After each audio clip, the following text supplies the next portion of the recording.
সবাইকে স্বাগত জানাই আজকের বাংলাদেশ অ্যাফেয়ার্স ক্লাস 3 আমাদের লেকচার 3 তে সবাইকে স্বাগত জানাই।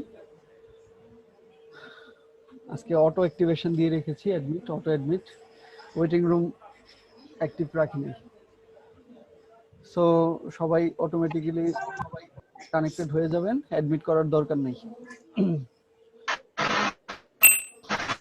অনেকে একটু আনমিউট করে দেন। না ব্যাংকের তো পাচ্ছি যা এই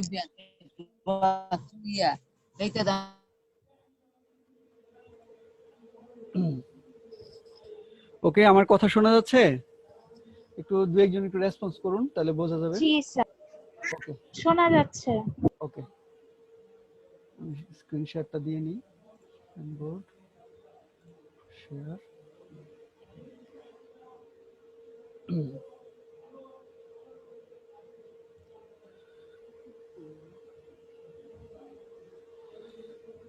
একটু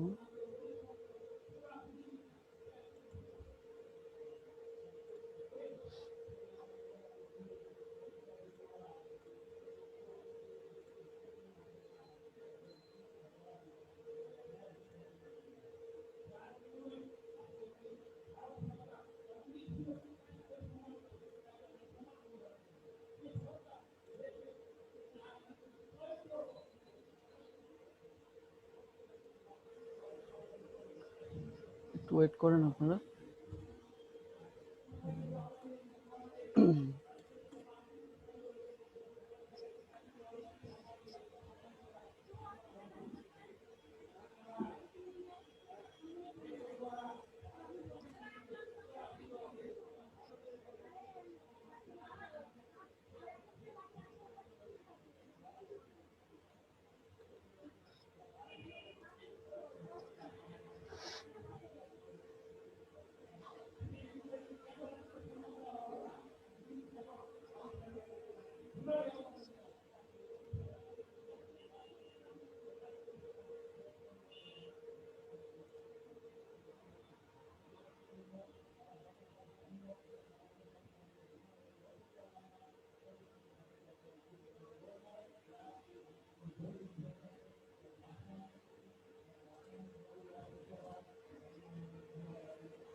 Screen and board share.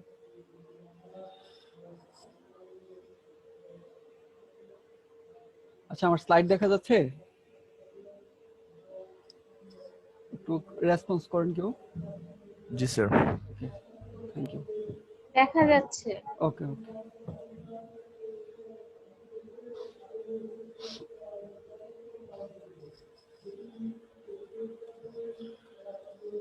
আচ্ছা, তো আজকে আমরা পড়ব হচ্ছে 1857 থেকে 1952 পর্যন্ত। আমরা এর আগের দিন সিপাহী বিদ্রোহটা মনে হয় কিছুটা শুরু করতে পারছিলাম, শুরু হয় নাই, শুরু হওয়ার আগে আমরা শেষ করে দিয়েছিলাম।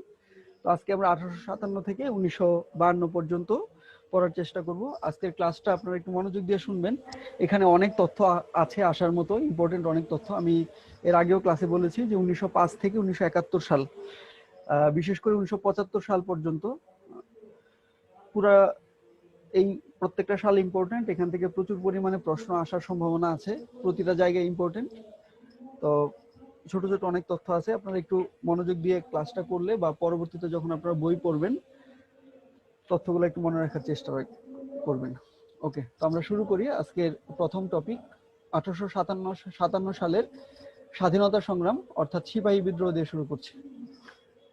আপনারা যে ছবিটা দেখতে পাচ্ছেন, এই ছবিটা হচ্ছে বাহাদুর শাহ পার্ক, জগন্নাথ বিশ্ববিদ্যালয়ের ঠিক প্রধান ফটকের অপোজিটে একটা পার্ক আছে, নাম হচ্ছে বাহাদুর শাহ পার্ক। এই বাহাদুর শাহ পার্ক এই ঐতিহাসিক সিপাহী বিদ্রোহের সাথে সম্পৃক্ত। তো আমরা একটু সিপাহী বিদ্রোহের ঘটনাটা সংক্ষেপে যদি বলি, তাহলে ঘটনাটা হচ্ছে এরকম যে ওই সময়ে ব্রিটিশরা যখন এই ভারতীয় উপমহাদেশ শাসন করছিল, তো তাদের তো কোনো মানে সেনা যে গঠন করবে, এই সেনা গঠন কিন্তু আমাদের ভারতীয় সৈন্য দ্বারাই হয়েছে। এবং ভারতীয় সৈন্য তখন হিন্দু এবং মুসলিম, যেহেতু তখন ভারত এবং পাকিস্তান, ভারতীয় উপমহাদেশ বলতে যেটা আমরা বুঝি, এই দুইটা কিন্তু একসাথেই ছিল। তো সেই কারণে তাদের সেনা দলে যে সমস্ত সেনা ছিল, তাদের মোটামুটি হিন্দু মুসলিম একসাথেই তারা যুদ্ধ করত। তো এই কারণে একটা গুজব ছড়ানো হয় যে যেই বুলেটের কার্তুজ ব্যবহার করা হয়, সেই কার্তুজে গরু এবং শূকরের মাংস ব্যবহার করা আছে। গরু এবং শূকরের মাংস ব্যবহার করা আছে। এই কারণে গরু এবং শূকরের চর্বি না? হ্যাঁ, সরি, মাংস বলতেছি, চর্বি ভুলবশত বলেছি। গরু এবং শূকরের চর্বি ব্যবহার করা হয়েছে। তো এটা শোনার পরে স্বাভাবিকভাবেই যারা সিপাহী বা সেনারা ছিল, তাদের মধ্যে একটা বিদ্রোহ কাজ করে যে তাদের ইংরেজদের তোষণ করতে গিয়ে বা ইংরেজদের কথা শুনতে গিয়ে আমাদেরকে কি করতে হচ্ছে, আমাদের ধর্মের সাথে এটার কনফ্লিক্ট হয়ে যাচ্ছে। আচ্ছা, আজান শুরু হয়েছে, আমরা 2-3 মিনিট একটু আজানের জন্য বিরতি রাখবো। আজান শেষ হলে আবার আসছে।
ওকে, তো আমার এখানে আজান শেষ, আমরা আবার শুরু করছি।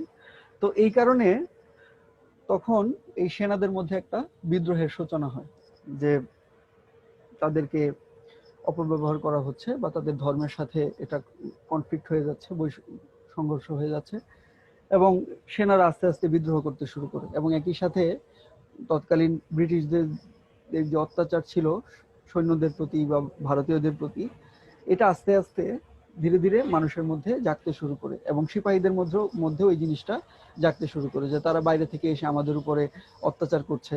এই জিনিসগুলো ধীরে ধীরে তাদের ভিতরে গ্রো করতে শুরু করে। তো এইভাবে যখন সিপাহী বিদ্রোহ শুরু হতে থাকে, তখন 1857 সালের 29শে মার্চ 1857 সালের 29শে মার্চ বন্দুকের গুলি ছুড়ে বিদ্রোহের সূচনা করেন মঙ্গল পাণ্ডে নামক এক সিপাহী। এটা ছিল হচ্ছে সিপাহী বিদ্রোহের সূচনা। অনেকদিন ধরেই ফুলে ফেপে আছে তারা। তো এই বিদ্রোহের সূচনা হয় হচ্ছে 1857 সালের 29শে মার্চ, এবং নামটা কি ছিল? মঙ্গল পাণ্ডে। তো এই মঙ্গল পাণ্ডে নিয়ে আমির খান একটা মুভিও করেছে, আপনারা দেখবেন, বলিউডে একটা মুভি আছে, অনেকেই হয়তো দেখেছেন। তো এই মঙ্গল পাণ্ডে ছিল প্রথম সিপাহী যিনি এই সিপাহী বিদ্রোহের অর্থাৎ 1857 সালে স্বাধীনতা সংগ্রামের শুভ সূচনা করেন। এবং যখন এই সিপাহী বিদ্রোহের ফলে সিপাহীরা আস্তে আস্তে মানে বড় আকারে এটা ধারণ করতে শুরু করে, তখন তৎকালীন গভর্নর ছিলেন জেনারেল লর্ড ক্যানিং সিপাহী জনতার এই বিদ্রোহ নিষ্ঠুর এবং অত্যন্ত কঠোর হাতে দমন করে। তো এখান থেকে প্রশ্ন আসবে, আমি এই এরিয়াগুলো বলে দিব যে কোথা থেকে প্রশ্ন আসবে। যেমন আপনারা একটু খেয়াল করবেন, ইংরেজ গভর্নর জেনারেল লর্ড ক্যানিং, অর্থাৎ সিপাহী বিদ্রোহের সাথে সম্পৃক্ত কে? লর্ড ক্যানিং। এরপরে আমি আরেকটা, এই পুরো এরিয়াটা শেষ হলে আগামী ক্লাসের শুরুতে গভর্নরের একটা পার্ট আছে, যে কোন কোন গভর্নর কি কি সংস্কার করে। তো এই সংস্কারের পার্টটা আমি আজকের লেসনে রাখি নাই, আমি আগামী ক্লাসে একবারে পুরো গভর্নরদের কে কি সংস্কার করে ভারতীয় উপমহাদেশে, এই সংস্কারগুলো আমরা একটা চার্টে দেখে নিই। ওকে, তো এই লর্ড ক্যানিং এসে কি করে? সিপাহী বিদ্রোহের বিরুদ্ধে সে পদক্ষেপ নেয় এবং সে সফল হয়, এবং তৎকালীন মুঘল সম্রাট দ্বিতীয় বাহাদুর শাহকে রেঙ্গুনে, বর্তমান যে মায়ানমার ইয়াঙ্গুন আছে, সেখানে তাকে নির্বাসিত করা হয়। এই প্রশ্নটা বহুবার এসেছে, আপনারা একটু খেয়াল করবেন।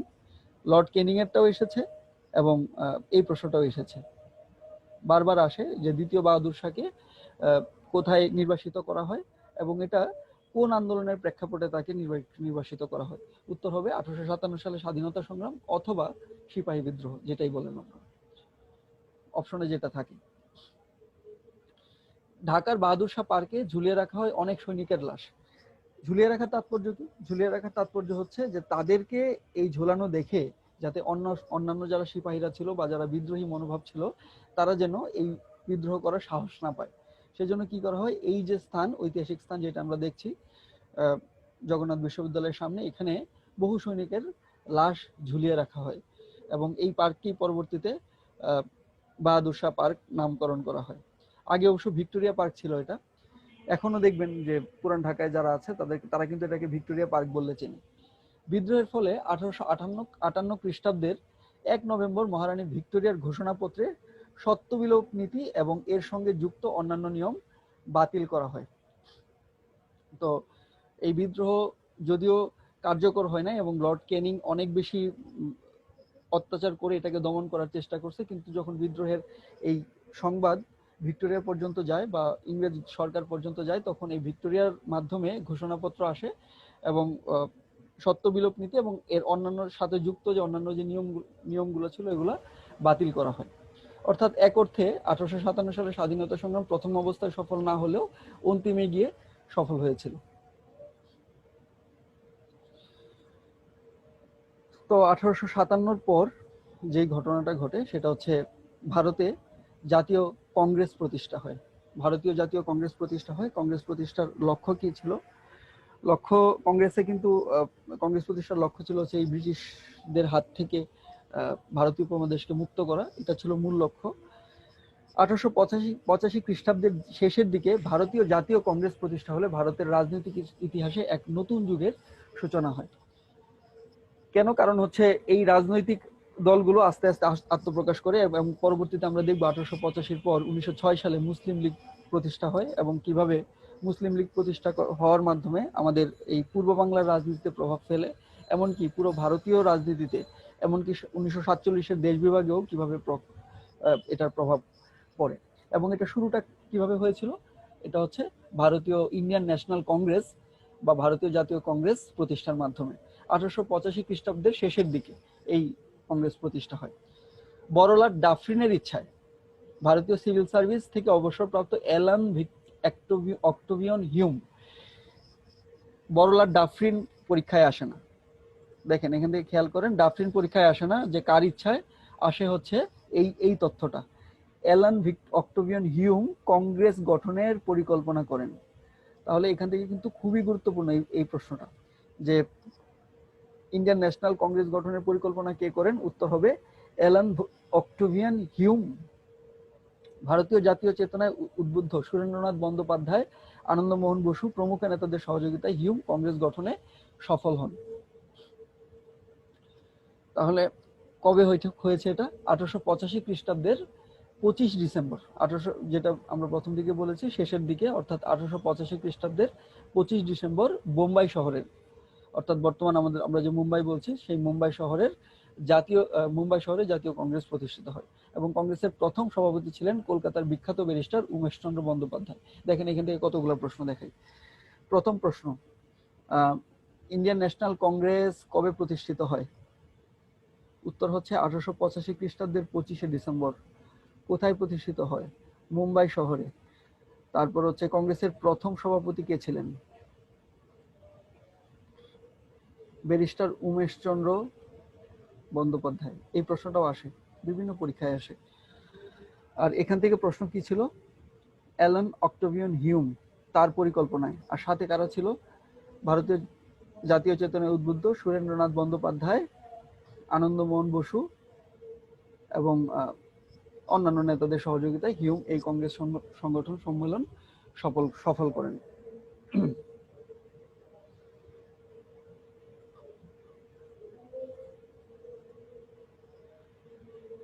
এই কংগ্রেসের পরপরই কংগ্রেস আস্তে আস্তে সংগঠিত হতে শুরু করে, নতুন ইস্যু তৈরি হয়। সেই ইস্যুর নাম হচ্ছে বঙ্গভঙ্গ। এই বঙ্গভঙ্গ ভারতীয় ইতিহাসে, অর্থাৎ আমাদের ভারতীয় উপমহাদেশের ইতিহাসে একটা অত্যন্ত গুরুত্বপূর্ণ অধ্যায়, যার পিছনে ব্রিটিশদের হাত ছিল। ডিভাইড অ্যান্ড রুল পলিসি, যেটা ব্রিটিশদের একটা অন্যতম নীতি ছিল, যে তারা করতে হচ্ছে যেটাকে আমরা ইংরেজিতে বলি ডিভাইড অ্যান্ড রুল, অর্থাৎ ভাগ করো আর শাসন করো। এই নীতিতে তারা বিশ্বাসী ছিল এবং আমাদের হিন্দু মুসলিম যে ঐক্য ছিল, সেই ঐক্যের পরিপন্থী একটা কাজ তারা করেছিল। তো আমরা দেখি যে বঙ্গভঙ্গের প্রেক্ষাপট কি, কিভাবে বঙ্গভঙ্গ হলো এবং কিভাবে পরবর্তী সালে 1911 সালে আবার সেই বঙ্গভঙ্গ বাতিল হলো। ভারতের বড়লাট লর্ড কার্জন 1905 খ্রিস্টাব্দে 16 অক্টোবর বাংলা ভাগ করেন। এই বিভক্তি ইতিহাসে বঙ্গভঙ্গ নামে পরিচিত। তো ভারতের অনেকগুলো প্রদেশ ছিল, তার মধ্যে এখনকার যেটাকে আমরা পশ্চিমবঙ্গ বলি এবং আমাদের পূর্ববঙ্গ, দুইটা মিলে এক বাংলা ছিল। তো এই একটা যে বাংলা, পুরো বাংলা, পূর্ববঙ্গ এবং আসামকে একটা ভাগে ভাগ করা হয়, আবার পশ্চিমবঙ্গকে আরেকটা ভাগে ভাগ করা হয়। এবং সেটা কবে করা হয়, এখানে এই তথ্যটা খুব খুব ইম্পর্টেন্ট। এটা তো সাধারণ পরীক্ষায় আসে, বিসিএস এ আসার সম্ভাবনা কম, যদি প্রশ্ন সহজ করে তাহলে এটা দিতে পারে। কে করে? লর্ড কার্জন, বড়লাট লর্ড কার্জন 1905 খ্রিস্টাব্দে। কত অক্টোবর? 16 অক্টোবর। এই তারিখটা আসতে পারে। যদি প্রশ্ন একটু টাফ করে তাহলে এই তারিখটা আসবে। 16 অক্টোবর বাংলা ভাগ করেন। এই বিভক্তি ইতিহাসে বঙ্গভঙ্গ নামে পরিচিত। আচ্ছা, এই যে ভাগটা হলো, এই ভাগটা কি 5 সালেই হয়ে গেছে? এটার পরিকল্পনাটা কবে ছিল? পরিকল্পনা ছিল হচ্ছে 1903 খ্রিস্টাব্দে। 1903 খ্রিস্টাব্দে এই বঙ্গভঙ্গ গঠনের পরিকল্পনা শুরু হয়। আচ্ছা, এখন প্রশ্ন হচ্ছে, পরীক্ষার এই তথ্যটা সব বইয়ে কমন এবং এটা আপনারা অলরেডি জানেন, কিন্তু এই তথ্যটা সব বইয়ে কমন না। আমার মনে আছে সম্ভবত 38তম বিসিএস একটা প্রশ্ন এসেছিল গীতা নোবেল পুরস্কার নিয়ে। তো প্রশ্নটা ঠিক আমার খেয়াল নাই, তবে উত্তরটা ছিল 1911 সাল, কিন্তু প্রকৃত উত্তরটা হবে 1913। তো যখনই সব প্রার্থীরা, ইভেন আমিও এই ভুলটা করেছিলাম, 1913ই আমি অ্যান্সার করে এসেছিলাম। তো প্রশ্নটা একটু ঘুরিয়ে করা ছিল, এবং যার উত্তরটা ছিল হচ্ছে 1911। এবং এই নোবেল পুরস্কার, গীতাঞ্জলি, এই সবগুলোর সাথে আমাদের এই 1913 নামটা একদম মাথার মধ্যে সেট হয়ে গেছে। যখনই আমরা কি করি, গীতাঞ্জলি দেখছি বা রবীন্দ্রনাথের নোবেল পুরস্কার দেখছি, সাথে সাথে আমরা 1913তে টিক মারি। বিসিএস এই জিনিসটা খুব গুরুত্বপূর্ণ। আপনারা যারা পরীক্ষা দিচ্ছেন বা অলরেডি দিয়েছেন, প্রশ্নগুলো একটু পড়ে দাগাবেন। যখনই পরীক্ষা দিবেন প্রশ্নগুলো কেয়ারফুলি পড়বেন। মনে রাখবেন, একটা ভুল যদি আপনি জাস্ট আপনার সাবকনশিয়াস মাইন্ডের কারণে করেন, এটার জন্য কিন্তু আপনার একটা সঠিক উত্তরের অর্ধেক নাম্বার কাটা যাবে। সেজন্য বিসিএস এটা খুব ইম্পর্টেন্ট, খুব কেয়ারফুল থাকতে হয় অ্যান্সারিং, প্রশ্ন উত্তর করার ক্ষেত্রে। দেখেন এখানে অল অনেক কনফিউজিং প্রশ্ন থাকবে, এবং কিছু কনফিউজিং আপনাকে রিস্ক নিতে হবে। এমন কোনো ক্যান্ডিডেট নাই যে রিস্ক না নিয়ে সে একদম 100তে 100, ধরেন সে 115টা দাগাইছে, 115টা দাগে 115 পেয়ে পাস করছে, এরকম কোনো ক্যান্ডিডেট পাওয়া যাবে না। সে একদম যদি ফার্স্ট র্যাঙ্ক করে তারপরেও না। এখানে একটা বা দুইটা এরকম ভুল হয়েই যাবে, একটা দুইটা তিনটা চারটা পাঁচটা 10টা পর্যন্ত ভুল হয়, এমনকি 20টা পর্যন্ত ভুল হয়। আবার যারা অধিক দাগায় বা ভুলবশত অনেক বেশি দাগাইতে যায় তাদের 30-40টা পর্যন্ত ভুল হয়। আপনারা যখন মডেল টেস্ট দিবেন তখন আপনারা দেখবেন যে কিভাবে ভুল হয়। তো যেখানে আমাকে অনেক কনফিউজিং প্রশ্ন দাগানো লাগছে, সেখানে যখন আমি আমার একটা পারা জিনিস শুধুমাত্র আমার সাবকনশিয়াস মাইন্ডের জন্য ভুল করব, তখন পরীক্ষার হল থেকে বেরোয়ার পর যে আপনার কি পরিমাণে এটার জন্য খারাপ লাগা কাজ করবে, এটা তখন বুঝতে পারবেন। ওকে, তো যে জন্য কথাটা বললাম, 1903 খ্রিস্টাব্দে বঙ্গভঙ্গের পরিকল্পনা গৃহীত হয়। সেই জন্য প্রশ্নটা খেয়াল করে পড়বেন যে বঙ্গভঙ্গ করার পরিকল্পনা কখন গৃহীত হয়? 1903 সালে। বঙ্গভঙ্গ কখন হয় বা বাংলা কবে ভাগ হয়? এটা হচ্ছে 1905 সালের, তারিখটা হচ্ছে 16ই অক্টোবর। ওকে, এই পরিকল্পনা অনুযায়ী ঢাকা, চট্টগ্রাম, রাজশাহী, আসাম, জলপাইগুড়ি, পার্বত্য ত্রিপুরা ও মালদা নিয়ে গঠিত হয় পূর্ব বাংলা ও আসাম প্রদেশ। এখানে আপনারা গ্রিন মার্ক দিয়ে দেখানো আছে, আপনারা দেখতে পাচ্ছেন এই যে অঞ্চলটা, এই অঞ্চলটার নাম কি? Eastern Bengal and Assam. কি বলা হয়? পূর্ববঙ্গ, পূর্ব বাংলা ও আসাম প্রদেশ। আর এই প্রদেশের রাজধানী হয় কোথায়? এই প্রদেশের রাজধানী হয় হচ্ছে ঢাকা। আমরা বঙ্গভঙ্গের কারণ পড়বো যে কি কারণে বঙ্গভঙ্গ মূলত ব্রিটিশরা এটাকে এক্সিকিউট করলেন। আর অপরদিকে পশ্চিমবাংলা, বিহার, উড়িষ্যা নিয়ে, এই পশ্চিমবাংলা, বিহার, উড়িষ্যা নিয়ে গঠিত হয় কি? পশ্চিমবাংলা প্রদেশ, যার রাজধানী হয় কলকাতা। এখানে কলকাতা আছে, এখানে কলকাতা রাজধানী হয়। তাহলে দেখা যাচ্ছে যে এই হচ্ছে আমাদের দুইটা প্রদেশ গঠিত হলো, এবং কত সালে হয়েছে সেটা? 1905 সালে।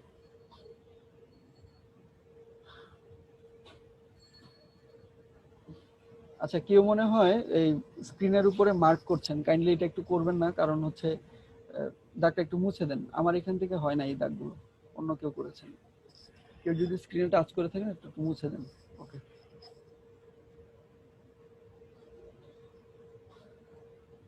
আচ্ছা, বঙ্গভঙ্গের কারণ কি? কেন বঙ্গভঙ্গ করলেন?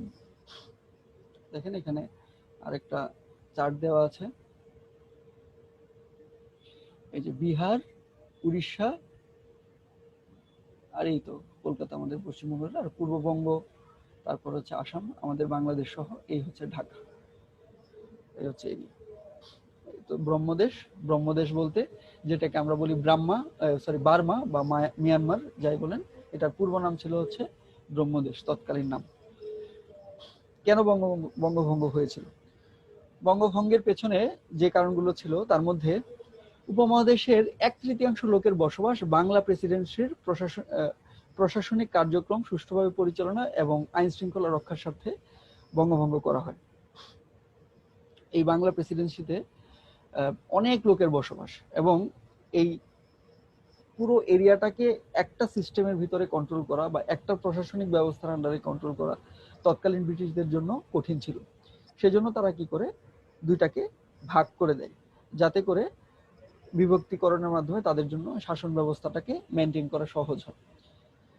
রাজধানী হওয়ার কারণে আর্থসামাজিক সকল কর্মকাণ্ডের প্রাণকেন্দ্র ছিল কলকাতা। শিল্প কারখানা, ব্যবসা বাণিজ্য, অফিস আদালত, শিক্ষা প্রতিষ্ঠান সবকিছুই প্রতিষ্ঠিত হয়েছিল কলকাতাকে ঘিরে। দেখেন, কলকাতা, আমি এর আগে কোনো একটা ক্লাসে আলোচনা করেছিলাম যে কলকাতা ছিল মূলত ব্রিটিশদের তৈরি করা একটা শহর, নবনির্মিত একটা শহর। এখানে ওনারা অনেক উন্নয়ন কার্যক্রম পরিচালনা করে। ইস্ট ইন্ডিয়া কোম্পানি 1600 সালের দিক থেকে বা সপ্তদশ শতাব্দী থেকে যখন এই ভারতীয় উপমহাদেশে শাসন করা শুরু করে, কলকাতা দিয়ে কিন্তু তাদের শাসনের মানে শুরুর প্রারম্ভটা কিন্তু এখান থেকে, এবং সে কারণে কলকাতা শহর অনেক উন্নত। যে কারণে শুধু উন্নতি হচ্ছে কোথায়? কলকাতাকে ঘিরে। ফলে পূর্ব বাংলার উন্নতি ব্যাহত হয় এবং অর্থনৈতিক অবস্থা ক্রমাগত খারাপ হতে থাকে। তাহলে দেখেন, এই কলকাতা বা আশপাশের অঞ্চলগুলো কিন্তু হিন্দু অধ্যুষিত, আর আমাদের যে পূর্ববঙ্গ, এই পূর্ববঙ্গ অধিকাংশই মুসলিম অধ্যুষিত। যে কারণে কি হচ্ছে? একদিকে কলকাতা উন্নতি হচ্ছে, বা আমাদের ঢাকার যে সাইড অর্থাৎ আমাদের যে বাংলাদেশের, এই বাংলাদেশ আস্তে আস্তে কি হচ্ছে, পিছিয়ে যাচ্ছে। এবং পশ্চাৎপদ মুসলিম প্রধান পূর্ব বাংলার উন্নতি অগ্রগতির কথা বিবেচনা করে বাংলা ভাগ তখন প্রয়োজন ছিল। সেজন্য আমরা যারা পূর্ববঙ্গবাসী ছিলাম বা তৎকালীন সময়ে যারা পূর্ববঙ্গের নেতারা ছিল, তারা কিন্তু এটাকে খুব অ্যাপ্রিসিয়েট করে এই বঙ্গভঙ্গকে। সর্বোপরি কংগ্রেস নেতারা কলকাতা থেকেই সারা ভারতের আন্দোলনের নেতৃত্ব দেন। মূলত কলকাতাকে কেন্দ্র করে ব্রিটিশ বিরোধী এই আন্দোলন থামিয়ে দেওয়া ছিল এর প্রধান উদ্দেশ্য। তাহলে দেখেন, একদিকে হচ্ছে পশ্চাৎপদ মুসলিমদেরকে সুযোগ করে দেওয়া উন্নতির জন্য, আর আরেকদিকে এই যে কংগ্রেস প্রতিষ্ঠা হয়ে গেল, এই কংগ্রেস প্রতিষ্ঠা হওয়ার কারণে কলকাতাকে ঘিরে ব্রিটিশ বিরোধী আন্দোলন আস্তে আস্তে কি হচ্ছে, এটা ফুলে ফেপে উঠছে এবং ক্রমশ এটা বৃদ্ধি পাচ্ছে। সে কারণে এই ব্রিটিশ বিরোধী আন্দোলনকে দমিয়ে দেওয়ার জন্য কি করলো, তারা এই শক্তিটাকে ভাগ করে দিল, অর্থাৎ বাংলাকে দুই ভাগে ভাগ করে দিল।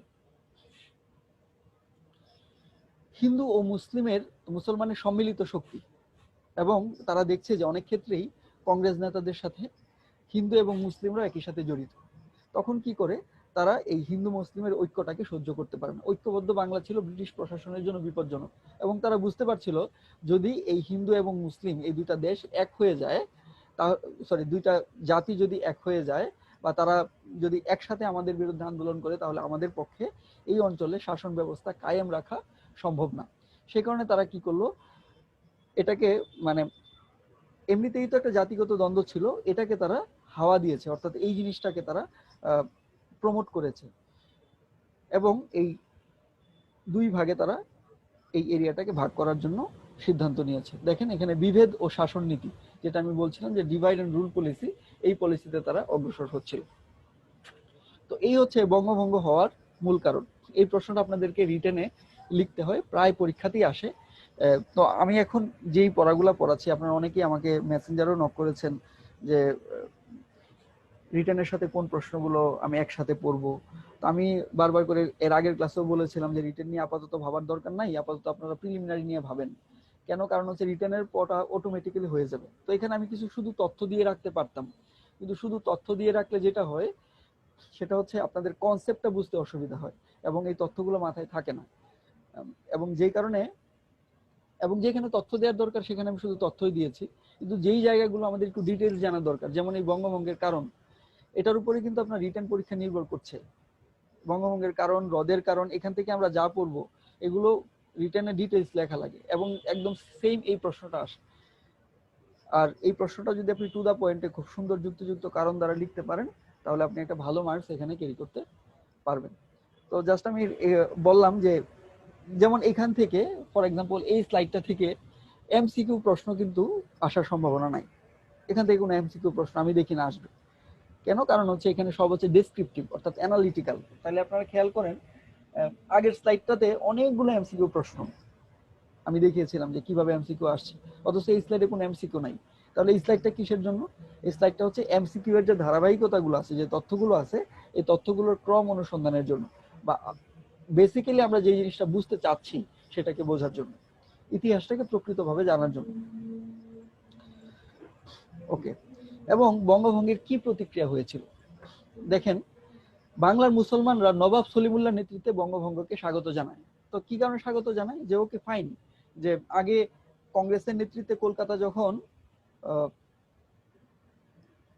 ব্রিটিশ বিরুদ্ধে আন্দোলন করছে বা যে কোনো ভাবেই, ওই জায়গাটাতে শুধু উন্নতি হচ্ছে, কিন্তু আমাদের উন্নতি হচ্ছে না। সেই কারণে নবাব সলিমুল্লাহ কি করেন, তিনি বঙ্গভঙ্গকে স্বাগত জানায়। অপরদিকে তীব্র বিরূপ প্রতিক্রিয়া দেখা যায় হিন্দু সম্প্রদায়ের মধ্যে। কেন? কারণ তারা চাচ্ছিলেন না যে তাদের কাছ থেকে এই জায়গাটা আলাদা হয়ে যাক। যেহেতু তারা এক্সিস্টিং ক্ষমতাসীন ছিলেন, ভারতীয় জাতীয় কংগ্রেসের নেতৃত্বে তারা বঙ্গভঙ্গের বিরুদ্ধে সুদৃঢ় ঐক্যবদ্ধ আন্দোলন গড়ে তোলে, এবং এই আন্দোলন এতটাই ঐক্যবদ্ধ ছিল, এবং অনেক বড় বড় ব্যক্তিত্ব আমরা দেখব পরবর্তীতে কারা কারা এটার বিরোধিতা করেছিলেন। অনেক বড় বড় ব্যক্তিত্ব তারা কি করেছেন, এই আন্দোলনের এগেইনস্টে ছিলেন বা প্রতিপক্ষ হিসেবে ছিলেন। এবং এই বঙ্গভঙ্গের কারণে তারা স্বদেশী আন্দোলন করেছে জাতীয় কংগ্রেসের নেতৃত্বে। এই আন্দোলনের পশ্চিমবঙ্গের অধিবাসীরা এই আন্দোলনের প্রধান উদ্দেশ্য ছিল বিলেতি পণ্য বর্জন, পরে বিলেতি শিক্ষা বর্জনও এই কর্মসূচির অন্তর্ভুক্ত হয়। স্বদেশী আন্দোলন গ্রো করতে শুরু করে। আমাদের জাতীয় সঙ্গীতের রচয়িতা কবিগুরু রবীন্দ্রনাথ ঠাকুর, তিনিও এই বঙ্গভঙ্গের বিরোধী ছিলেন। এবং আজকে আমাদের যে সোনার বাংলা, আমাদের জাতীয় সঙ্গীত আমার সোনার বাংলা আমি তোমায় ভালোবাসি, এই গানটা তিনি এই বঙ্গভঙ্গের প্রেক্ষাপটে রচনা করেন।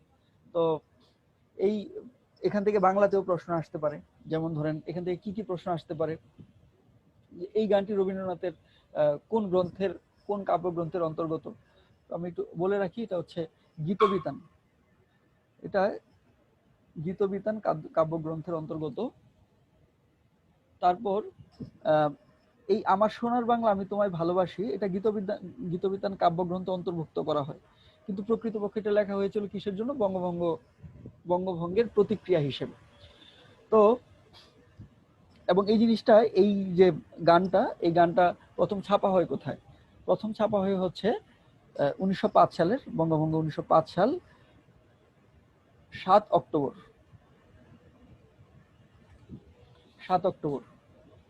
5 সাল 7 অক্টোবর কোন পত্রিকায় ছাপা হয়? এটা ছাপা হয়ে হচ্ছে বঙ্গদর্শন পত্রিকায়।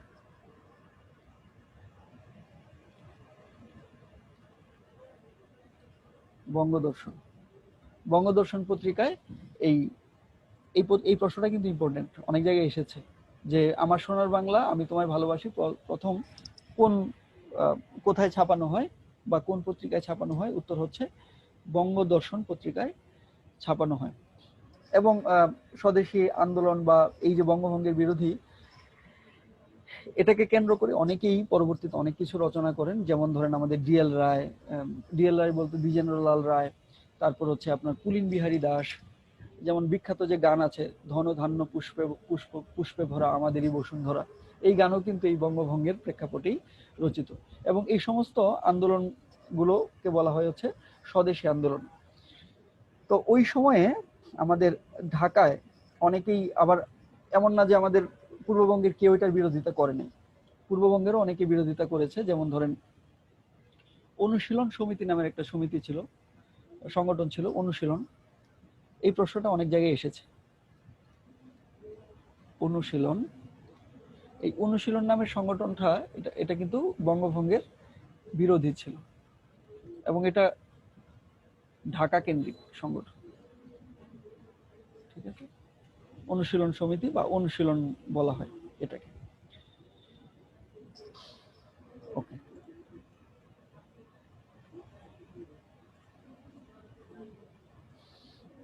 আচ্ছা, এরপর দেখেন এই তো ছিল হচ্ছে বঙ্গভঙ্গের প্রতিক্রিয়া।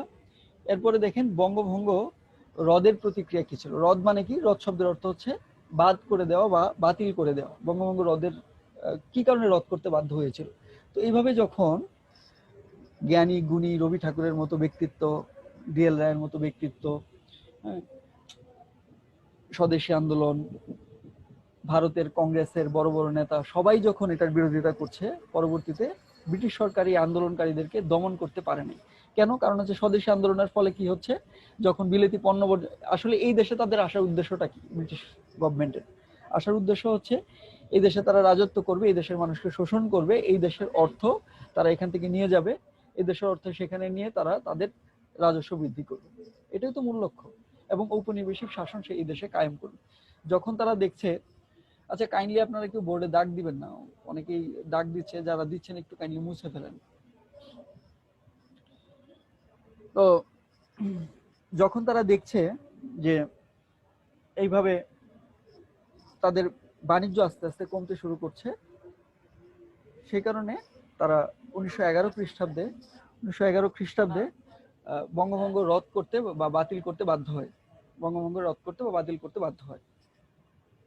এবং রাজা পঞ্চম জর্জ, ব্রিটেনের রাজা পঞ্চম জর্জ ভারত সফরে এসে, নিজে ভারত সফরে এসে দিল্লির দরবারে তিনি বঙ্গভঙ্গ রদের ঘোষণা প্রদান করেন। ঠিক আছে, নেক্সট, বঙ্গভঙ্গ রদে হিন্দু সম্প্রদায় খুশি হয়, অপরদিকে মুসলমান সম্প্রদায় প্রচন্ড মর্মাহত এবং হতাশ হয়। খুব স্বাভাবিক, কারণ আমরা চেয়েছিলাম যে আমাদের এই বাংলা প্রদেশ বা পূর্ববঙ্গে এবং আসাম প্রদেশ উন্নত হোক, কিন্তু সেই সুযোগটা কিন্তু আবার ওনাদের দিকেই চলে গেল। সে কারণে মুসলমান সম্প্রদায় বা আমাদের এই পূর্ববঙ্গের যারা অধিবাসীরা ছিল তারা এটাতে মর্মাহত হয়। ব্রিটিশ সরকার ও কংগ্রেসের প্রতি তাদের আস্থা নষ্ট হয়ে যায়। এবং দেখেন, কংগ্রেসকে কিন্তু এই বঙ্গের অনেক মানুষ তখনও সমর্থন দিত। এবং দেখবেন এখানে ইতিহাসের প্রত্যেকটা ঘটনা কিন্তু একটা ঘটনার সাথে আরেকটা ঘটনা সম্পৃক্ত। এই যে বঙ্গভঙ্গ রদ হয়ে গেল, এবং বঙ্গভঙ্গ বিরোধী আন্দোলন শুরু হতে থাকলো 1905 সাল থেকে, এবং এটাই কিন্তু পরবর্তীকালে এই মুসলিম লীগ গঠন করার জন্য একটা অন্যতম কারণ হয়ে যায়। অপরদিকে মুসলিম সম্প্রদায় প্রচন্ড মর্মাহত হয় এবং কংগ্রেসের প্রতি আস্থা নষ্ট হয়ে যায়। ফলে হিন্দু ও মুসলমান মধ্যকার সম্পর্কে ফাটল ধরতে শুরু করে। যেই সম্পর্কটা একটা মাত্র চির ধরেছিল, সেটা আস্তে আস্তে আস্তে আস্তে একটা বড় আকার ধারণ করতে থাকে। এবং এরপর থেকে শুরু হয় কি সাম্প্রদায়িক দাঙ্গা। এবং এই সাম্প্রদায়িক দাঙ্গার ইতিহাস আপনারা জানেন।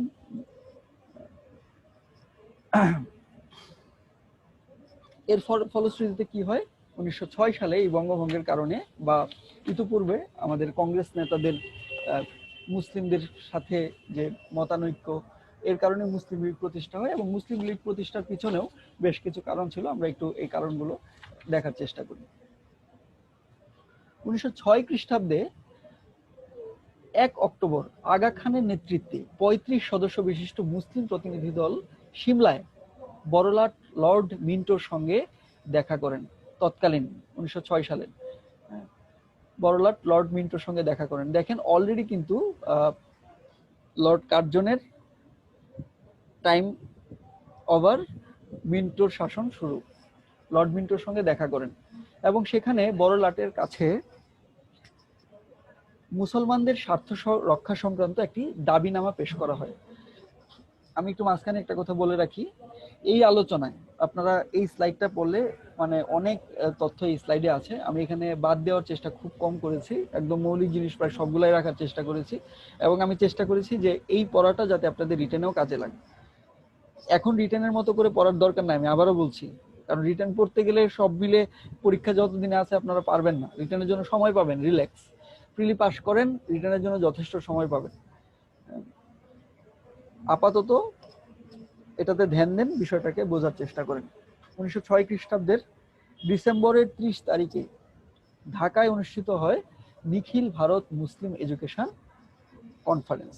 সম্মেলন শেষে নবাব ভিকারুল মুলকের সভাপতিত্বে মুসলিম নেতাদের উপস্থিতিতে একটি রাজনৈতিক সভা অনুষ্ঠিত হয়। এই সভায় নবাব সলিমুল্লাহ নিখিল ভারত মুসলিম লীগ নামে একটি রাজনৈতিক দল গঠনের প্রস্তাব উত্থাপন করে। এই যে মাথায় রাখেন, প্রস্তাব, এটা কিন্তু উত্থাপন হয়ে যায় না, এটা প্রস্তাব ছিল। কত সাল? 1906 খ্রিস্টাব্দ 30 তারিখে। কোথায়? ঢাকায়। তো এখন প্রশ্ন আসতে পারে যে কোথায় নিখিল ভারত মুসলিম লীগ রাজনৈতিক দল গঠনের প্রস্তাব হয়। অনেকে ভাবতে পারে যে এটা তো 1906 সালে, এটা ঢাকার দিকে কেন হবে, এটা তো হওয়ার কথা হচ্ছে লাহোরে বা পাকিস্তানের কোথাও। নিখিল ভারত, যেখানে নিখিল মানে কি সমগ্র ভারত, নিখিল ভারত মুসলিম লীগ, এখানে কিন্তু পাকিস্তানও ইনক্লুডেড, আবার আমাদের এই পূর্ববঙ্গ এখানে ইনক্লুডেড। তো সেখানে কি বলা হচ্ছে, নিখিল ভারত মুসলিম লীগ নামে একটি রাজনৈতিক দল গঠনের প্রস্তাব উত্থাপন করেন। এবং সেই প্রস্তাবটা কে উত্থাপন করেন? আমাদের নবাব সলিমুল্লাহ। তাহলে দেখেন, নবাব সলিমুল্লাহ কিন্তু এখানে একটা খুব গুরুত্বপূর্ণ রোল। তাহলে প্রশ্ন আসতে পারে যে নিখিল ভারত মুসলিম লীগ গঠনের প্রস্তাব কে করেন? উত্তর হচ্ছে নবাব সলিমুল্লাহ। এখান থেকে প্রশ্ন আসতে পারে। ওকে, এই প্রস্তাবের পরিপ্রেক্ষিতে 1906 খ্রিস্টাব্দের 31 ডিসেম্বর ঢাকার শাহবাগে গঠিত হয় নিখিল ভারত মুসলিম লীগ।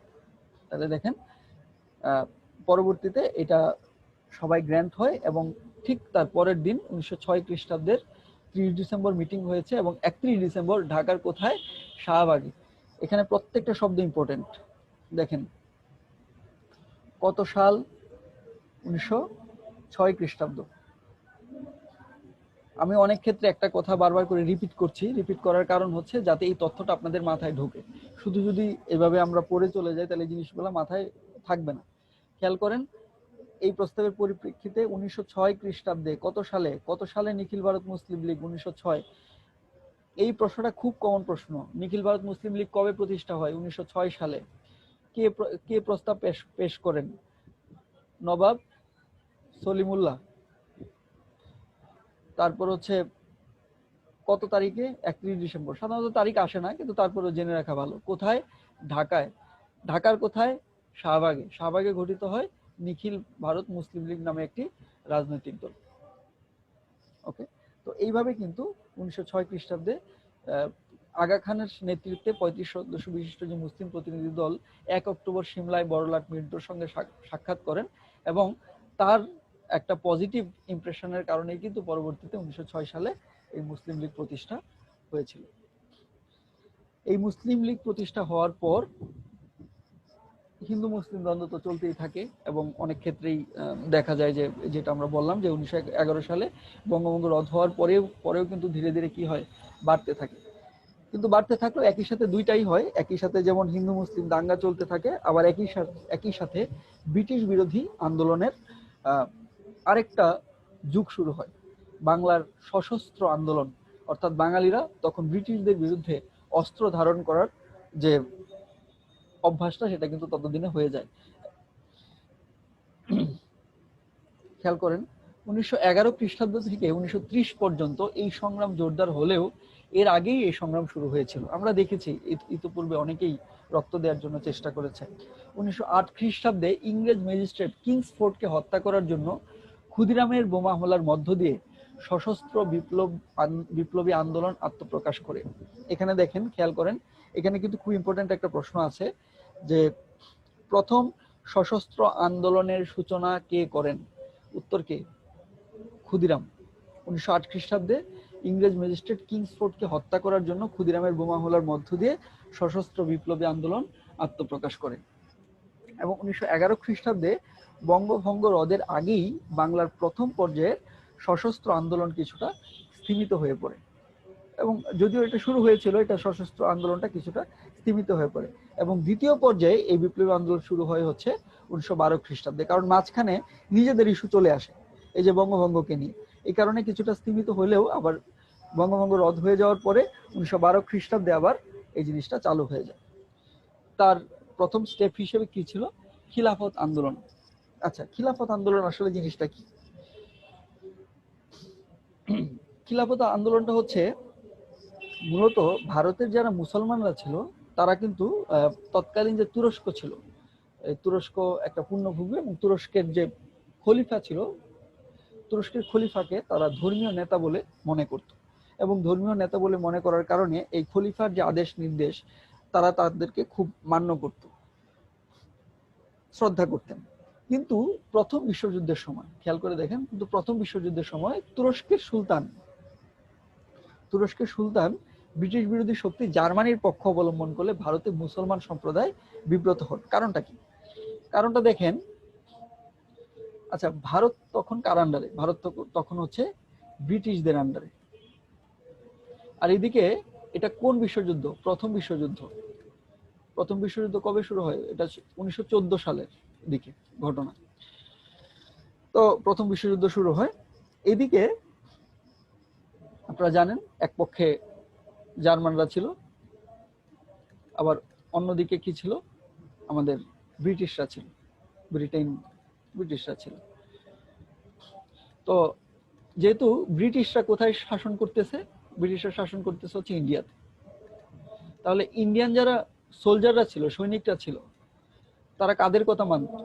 ব্রিটিশদের কথা মানত। এমনকি ভারতীয় অনেক সৈনিক তখন কিন্তু এই প্রথম বিশ্বযুদ্ধে যোগদান করার জন্য তাদেরকে এখান থেকে, ভারত থেকে নিয়ে যাওয়া হয় বিশ্বযুদ্ধ করার জন্য ব্রিটিশ সেনা হিসেবে। তাহলে খেয়াল করে দেখেন যে যেই তুরস্ককে তারা শ্রদ্ধা করে, অর্থাৎ তুরস্ক হচ্ছে একটা সেন্সিটিভ জায়গা, যেখানে ধর্ম সম্পৃক্ত। এই তুরস্ক তখন যোগ দিল কাদের সাথে? তুরস্ক যোগ দিয়ে দিল আমাদের যারা হোস্ট, তাদের বিরোধী পক্ষ জার্মানদের সাথে। এবং তাতে করে কি হয়? এই মুসলমান সম্প্রদায়ের সাথে একটা কন্ট্রাডিক্টরি বা কনফ্লিক্টিং সিচুয়েশন তৈরি হয়ে যায়। কারণ ধর্মীয় কারণে তারা খলিফার অনুগত, আবার অন্যদিকে রাজনৈতিক কারণে ব্রিটিশ সরকারের অনুগত থাকতে বাধ্য।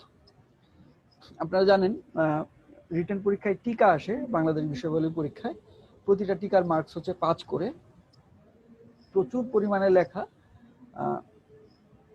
প্রিলিমিনারির পরপরই হাতের লেখা কিভাবে, কারণ অনেকদিন আপনার ডিপার্টমেন্টে অনেক বেশিরভাগ ডিপার্টমেন্টেই কিন্তু ইংলিশ মিডিয়ামে লিখতে হয়। অনেক দিনের ইংরেজি লেখার অভ্যাস আমাদের, যারা আমরা এই 4-5 বছর অনার্স মাস্টার্স করেছি। এরপর যখন আমার ক্ষেত্রে যে প্রবলেমটা হয়েছিল যে মানে বাংলা লেখা হাত দিয়ে চলতোই না, খুব কষ্ট হয়েছিল যে রিটেন পরীক্ষার সময় যে বাংলা লেখাটা প্র্যাকটিস করার জন্য। এবং হঠাৎ করে আপনার এত পরিমাণে বাংলা লিখতে হবে এবং খুব ফাস্ট লিখতে হবে। বাংলাদেশ অ্যাফেয়ার্স পরীক্ষার ক্ষেত্রে টাইম মেনটেনেন্সটা খুব খুব গুরুত্বপূর্ণ।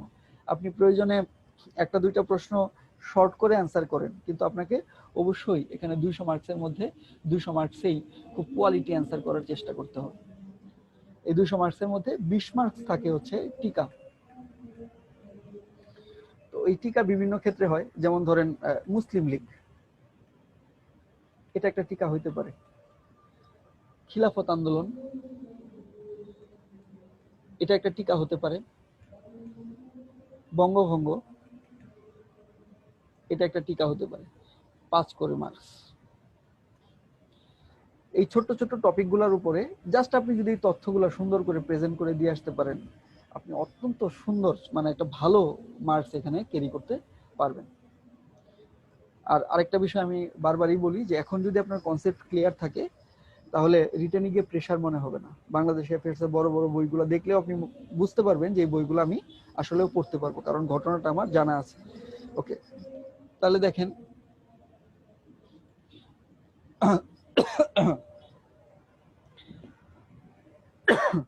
Sorry,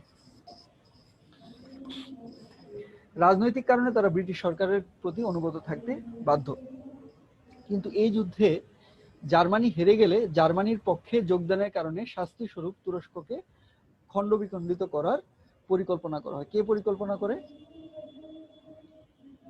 British. কিন্তু এটা আমাদের ভারতীয় মুসলিমদের পক্ষে মেনে নেওয়াটা সম্ভব ছিল না। কেন? কারণ হচ্ছে এই তুরস্ক তাদের খুব সেন্সিটিভিটির একটা জায়গা ছিল। ফলে ভারতীয় মুসলমানরা খলিফার মর্যাদা এবং তুরস্কের অখণ্ডতা রক্ষার জন্য তুমুল আন্দোলন গড়ে তোলে, যা ইতিহাসে খিলাফত আন্দোলন নামে খ্যাত। তো এই খিলাফত আন্দোলনের যারা নেতৃত্ব দিয়েছেন, উত্তর প্রশ্ন এখান থেকে আসতে পারে। মাওলানা আবুল কালাম আজাদ, দুই ভাই মাওলানা শওকত আলী এবং মাওলানা মোহাম্মদ আলী। আচ্ছা, এই স্লাইডটা থেকে প্রশ্ন কোথা থেকে হবে? খিলাফত আন্দোলন কোন অঞ্চলের আন্দোলনকে, বা তুরস্ক তখন কোন পক্ষে যোগদান করে? জার্মানির পক্ষে অবলম্বন করে। এটা খিলাফত আন্দোলন কোন বিশ্বযুদ্ধের সাথে সম্পৃক্ত বা কোন যুদ্ধের সাথে সম্পৃক্ত? উত্তর হচ্ছে প্রথম বিশ্বযুদ্ধ। তারপর হচ্ছে খিলাফত আন্দোলনের নেতৃত্ব প্রদানকারীদের মধ্যে নিচের কোনটি? মাওলানা আবুল কালাম আজাদ এবং দুইজন ভাই ছিল, মাওলানা শওকত আলী এবং মাওলানা মোহাম্মদ আলী। এই তিনটা, এখান থেকে কিন্তু 4-5টা প্রশ্ন খুব গুরুত্বপূর্ণ আসার মতো। আমি জানি না এইগুলো এমপি3 বইতে ডিটেলস আছে কিনা, আমি দেখিনি, তবে এখান থেকে কিন্তু এই কনসেপ্টগুলো ক্লিয়ার রাখতে হবে এবং এখান থেকে প্রশ্ন আসার মতো। এরপরে দেখেন, এদিকে খিলাফত আন্দোলন হলো একের আমরা এখন কি পড়ছি? আমরা এখন পড়ছি হচ্ছে বাংলায় সশস্ত্র আন্দোলন। তাহলে দেখেন এই খিলাফতকে কেন্দ্র করে কিন্তু এক প্রকার সশস্ত্র আন্দোলন হয়েছে এবং পরবর্তীতে আবার ঘটনার পর ঘটনাক্রমে একের পর এক বাংলায় সশস্ত্র আন্দোলন হতে শুরু করে। এরপরে যেটা হয় এটা হচ্ছে জালিয়ানওয়ালাবাগ হত্যাকাণ্ড এবং রাওলাত আইন, অসহযোগ আন্দোলন, স্বরাজ দল, বেঙ্গল প্যাক্ট। এখানে বেশ কয়েকটা ঘটনা পরপর জড়িত, আমরা একটু এগুলো পড়ব। প্রথমেই আসি হচ্ছে রাওলাট আইন সম্বন্ধে। আসলে রাওলাট আইনটা কি? রাওলাট আইনটা মূলত কি ছিল? এটা মূলত ছিল হচ্ছে সংবাদপত্রের কণ্ঠ রোধ করা। অর্থাৎ আমরা যে যা কিছু বলতে পারবে না, ঠিক আছে, যে যা কিছু বলতে পারবে না, করতে পারবে না, লিখতে পারবে না, এই পয়েন্টটাই ছিল হচ্ছে রাওলাত আইন। আচ্ছা, এই রাওলাত আইনটা আবার রাওলাত আইনটাকে আবার বিভিন্ন নামে ডাকা হয়, যেমন এটাকে কেউ কেউ বলে কালো আইন বা কুখ্যাত আইন নামেও ডাকা হয়। আইনটি প্রবর্তিত হয় হচ্ছে 1918 সালে। এই আইনের উদ্দেশ্য ছিল সংবাদপত্রের কণ্ঠ রোধ করা। এই আইনের প্রতিবাদে জালিয়ানওয়ালাবাগে অসংখ্য মানুষ সমবেত হয় এবং জেনারেল ডায়ারের নির্দেশে সাধারণ মানুষের উপর সেনাবাহিনী গুলি চালায়। তাহলে খেয়াল করেন, এখান থেকে প্রশ্ন ইম্পর্টেন্ট, আমি বলি রাওলাত আইন কত সালে প্রবর্তিত হয়? আবার এটাকে কিন্তু কালো আইনও বলে, আপনারা এই অপোজিট দিয়ে কালো আইন, হ্যাঁ কালো আইন বলে, আবার কেউ কেউ এটাকে কুখ্যাত আইনও বলে। অর্থাৎ স্বাধীনতা খর্ব করা হয়। তো এর প্রতিবাদে জালিয়ানওয়ালাবাগটা কোথায়, এই যে দেখেন একদম ভারত বর্ডারের পাশেই পাঞ্জাব, ঠিক আছে, এই পাঞ্জাব প্রদেশের জালিয়ানওয়ালাবাগ নামক স্থানে এই জায়গাটাতে, এখানে এখনকার স্তম্ভ এটা। আর এটা হচ্ছে সেই দিনের গুলির পরে এখানে বহু মানুষ এখানে নিহত হয় একদিন, এবং এটা খুব মর্মান্তিক একটা দৃশ্য ছিল, এত মানুষকে একসাথে হত্যা করা। এবং সেটা কে, সেটা হচ্ছে জেনারেল ডায়ার। আমাদের যেমন ইয়াহিয়া যেমন খুব জঘন্য প্রবৃত্তি সম্পন্ন একটা মানুষ ছিল, একইভাবে এই জেনারেল ডায়ারও ঠিক এরকম জঘন্য প্রবৃত্তি সম্পন্ন একটা মানুষ ছিল। এবং তার ফলে কি হয়, জালিয়ানওয়ালাবাগ হত্যাকাণ্ডটা হয় কবে, রাওলাট আইন হয় 1918 সালে, কিন্তু হত্যাকাণ্ড হয়, জালিয়ানওয়ালাবাগ হত্যাকাণ্ড হয়েছে 13 এপ্রিল 1919। বহুবার এই প্রশ্ন এসেছে, অনেকবার। 13 এপ্রিল 1919 খ্রিস্টাব্দ জালিয়ানওয়ালাবাগ হত্যাকাণ্ড সাধিত হয়। স্যার বইয়ে তো 1920 দেওয়া। 1919ই হবে। কোন বইয়ে দেওয়া? বই স্যার, আমি বোর্ড বই থেকে পড়াচ্ছি। বোর্ড বইয়ে 1919 দেওয়া আছে। এখানে কত দেওয়া আছে, 1920 না 19? স্যার 20 দেওয়া, 20। এটা কি বোর্ড স্যার বইয়ে? বোর্ড জি বইতে স্যার, 19 বোর্ড দেওয়া বই। আছে। ও আচ্ছা আচ্ছা আচ্ছা, ভুল হতে পারে। আচ্ছা আমি তাহলে এটা দেখে পরে কারেকশন দিব না, হ্যাঁ এটা আমি একটু যাচাই করে দেখে নিই। জি স্যার। তারিখটা ঠিক আছে, 13 এপ্রিল। জি স্যার বোর্ড বইতে তো 1919 দেওয়া আছে। 1919 তো হওয়ার কথা, আমি তো সেটাই বলছি, আমি তো বোর্ড বই থেকে এখানে দিচ্ছি। হ্যাঁ আমি তো বোর্ড বই সামনে নিয়ে আপনার ক্লাসটা করতেছি। কনফিডেন্সে বইয়ে 1919 দেওয়া আছে। আচ্ছা কনফিডেন্সে কি থাকে সেটা তাহলে আমরা কিন্তু বিষয় প্রিন্টিং না, দেখো। আপনার বোর্ড বই দেখেন, বুঝছেন, বোর্ড বইটা স্যার দেখেন। 1919 হবে, কারণ 1919 হবে এজন্য কারণ রবীন্দ্রনাথ তো এই যে জালিয়ানওয়ালাবাগ হ্যাঁ হ্যাঁ, হত্যাকাণ্ডের জন্য যে নাইটহুড নাইটহুড ত্যাগ উপাধি ত্যাগ করছিল, করে, ওটা তো- সেটাই তো বলছি, এটা আমরা পরবর্তীতে আসতেছি। ওটা 1919 হ্যাঁ 1919 দেওয়া, ঠিক আছে, 1919 হবে স্যার। 19ই হবে। ওকে। হত্যাকাণ্ডের প্রতিবাদে রবীন্দ্রনাথ ঠাকুর নাইটহুড উপাধি ত্যাগ করেন 1919 সালে। তারপরে কি হয়, অসহযোগ আন্দোলন। গুড, আপনারা যারা বোর্ড বইটার সাথে নিয়ে পড়ছেন, অ্যাকচুয়ালি বোর্ড বই বেস্ট। অনেক সময় আমি তথ্যের জন্য অন্যান্য সোর্স থেকেও করি, কিন্তু যদি আপনারা পড়েন বেস্ট হচ্ছে, আমি প্রথমেই লিখেছিলাম এখানে বোর্ড বইটা হচ্ছে বেস্ট। আপনারা যদি পড়তে পারেন বাংলাদেশের পরিচয় বিশ্ব সভ্যতা, এই বইটা একটু পড়ার চেষ্টা করবেন। এই বইটা পড়তে পারলে অনেক মানে কনসেপ্ট ইমপ্রুভ হবে, আর কনসেপ্ট ইমপ্রুভ হলে যেটা হবে তখন আপনার এই তথ্যগুলো মাথায় থাকবে। অসহযোগ আন্দোলন 1919 সালে রাওলাট আইন ও জালিয়ানওয়ালাবাগ হত্যাকাণ্ডের প্রতিবাদে মহাত্মা গান্ধী অসহযোগ আন্দোলনের কর্মসূচি ঘোষণা করেন। 1920 সালের 8 সেপ্টেম্বর কংগ্রেসের বিশেষ অধিবেশনে অসহযোগ আন্দোলনের যুগপৎ ভাবে পরিচালনার সিদ্ধান্ত হয় এবং 1922 সালের 12 ফেব্রুয়ারি এই আন্দোলনের পরিসমাপ্তি ঘটে। তাহলে দেখেন, খেয়াল করেন এখানে প্রত্যেকটা তারিখ কিন্তু ইম্পর্টেন্ট, রাওলাট আইন থেকে শুরু করে জালিয়ানওয়ালাবাগ হত্যাকাণ্ড, অসহযোগ আন্দোলন, হ্যাঁ, স্বরাজ দল ও বেঙ্গল পেক্ট, এখান থেকেও প্রশ্ন আসে। 1923 সালে দেশবন্ধু চিত্তরঞ্জন দাস নেতৃত্বে স্বরাজ পার্টি গঠিত হয়। তাহলে চিত্তরঞ্জন দাস কোন দলের নেতা ছিলেন? স্বরাজ পার্টি। তিনি কি গঠন করেন? স্বরাজ পার্টি। বাংলায় মুসলমানদের সাথে চিত্তরঞ্জন দাসের নেতৃত্বে বঙ্গীয় কংগ্রেস কমিটি একটি সমঝোতায় পৌঁছায়।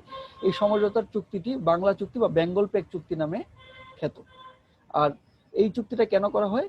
বাংলায় হিন্দু মুসলমানদের মিলনের লক্ষ্যে, বেঙ্গল পেক। তাহলে দেখেন বেঙ্গল পেক চুক্তি কিসের প্রেক্ষাপটে বা কোন লক্ষ্যে হয়েছিল? উত্তর হচ্ছে হিন্দু মুসলমানদের ঐক্যের লক্ষ্যে বা হিন্দু মুসলমানদের মিলনের লক্ষ্যে। কে করেছিল? দেশবন্ধু চিত্তরঞ্জন দাস। উনি কোন দলের নেতা ছিলেন? স্বরাজ পার্টির নেতা। কত সালে করেছিল? 1923 সালে করেছিল। ঠিক আছে, এখানে অনেকগুলা তথ্য একসাথে। এই এরিয়াটা ইম্পর্টেন্ট, এটা খুব ভালোভাবে পড়বেন। ওকে, অ্যাকচুয়ালি বাংলাদেশ অ্যাফেয়ার্স যেমন একটা কমপ্লিট বই পাওয়া যায় পড়ার মতো, আন্তর্জাতিক বিষয়াবলী আমি মানে ঠিক একটা বই পড়ার মতো এই ধরনের কোনো বই পাই না। যেমন আমার কাছে মনে হয় যদি কেউ বোর্ড বইটা ভালো করে স্টাডি করে, অন্তত এই পুরো ইতিহাসের অংশটা, বাংলাদেশের প্রাচীনকাল থেকে যে ইতিহাসটা আছে, পুরো ইতিহাসটা না পড়লে 1905 থেকে 1971 সাল থেকে যদি এই এরিয়াটা সে ভালো করে পড়ে, এখান থেকে সে 4টা থেকে 5টা, এর চেয়ে বেশিও হতে পারে, মিনিমাম 4-5টা প্রশ্ন সে খুব মানে ইজিলি সে এখান থেকে অ্যান্সার করতে পারবে, কোনো ব্যাপারই না। এখানে আর কোনো গাইড টাইড কিছু পড়ার দরকার নেই, শুধু এই বইটা মনোযোগ দিয়ে যদি দাগায় পড়তে পারে। আচ্ছা, এখন বই পড়ার সিস্টেম কি? আপনারা অনেকে অনেকভাবে পড়েন, কারো কারো অনেকের ব্যক্তিগত স্ট্র্যাটেজি আছে। আমি একটু বলি যে বই পড়ার সিস্টেমটা আসলে কি। যেমন আমি দেখছেন যে কিছু কিছু স্লাইড আমি বোল্ড করেছি, হ্যাঁ, কিছু কিছু স্লাইডে আন্ডারলাইন করা বা বোল্ড করা আছে। এটার কারণটা কি? অর্থাৎ আপনি যখন বইটা প্রথমবার পড়বেন তখন বইয়ের প্রত্যেকটা শব্দ আপনার কাছে নতুন, কিন্তু যখন বইটা আপনি সেকেন্ড টাইম হাতে নেবেন, ধরেন প্রথমবার কোনো একটা বই আপনি 15 দিনে পড়লেন, আচ্ছা দ্বিতীয়বার কি এই একই বইটা আপনার 15 দিন সময় লাগবে? লাগা উচিত না। কেন উচিত না? কারণ এই 15 দিনে আপনি যা পড়বেন এখানে হয়তো 30% আপনার মাথায় থাকতে পারে, আর 70% আপনি ভুলে যাবেন ধরে নেন। অথবা এখানে যে 100% পড়া আছে এর হয়তো 10% বা 20% আপনি ইতিমধ্যেই জানেন, কারণ এখানে খুব আনকমন কিছু নাই। একটা জিনিস খেয়াল করে দেখেন, বিসিএস এ আমরা যা পড়ছি এমন কি কিছু আছে যেটার সাথে আমরা কখনো পরিচিত নই?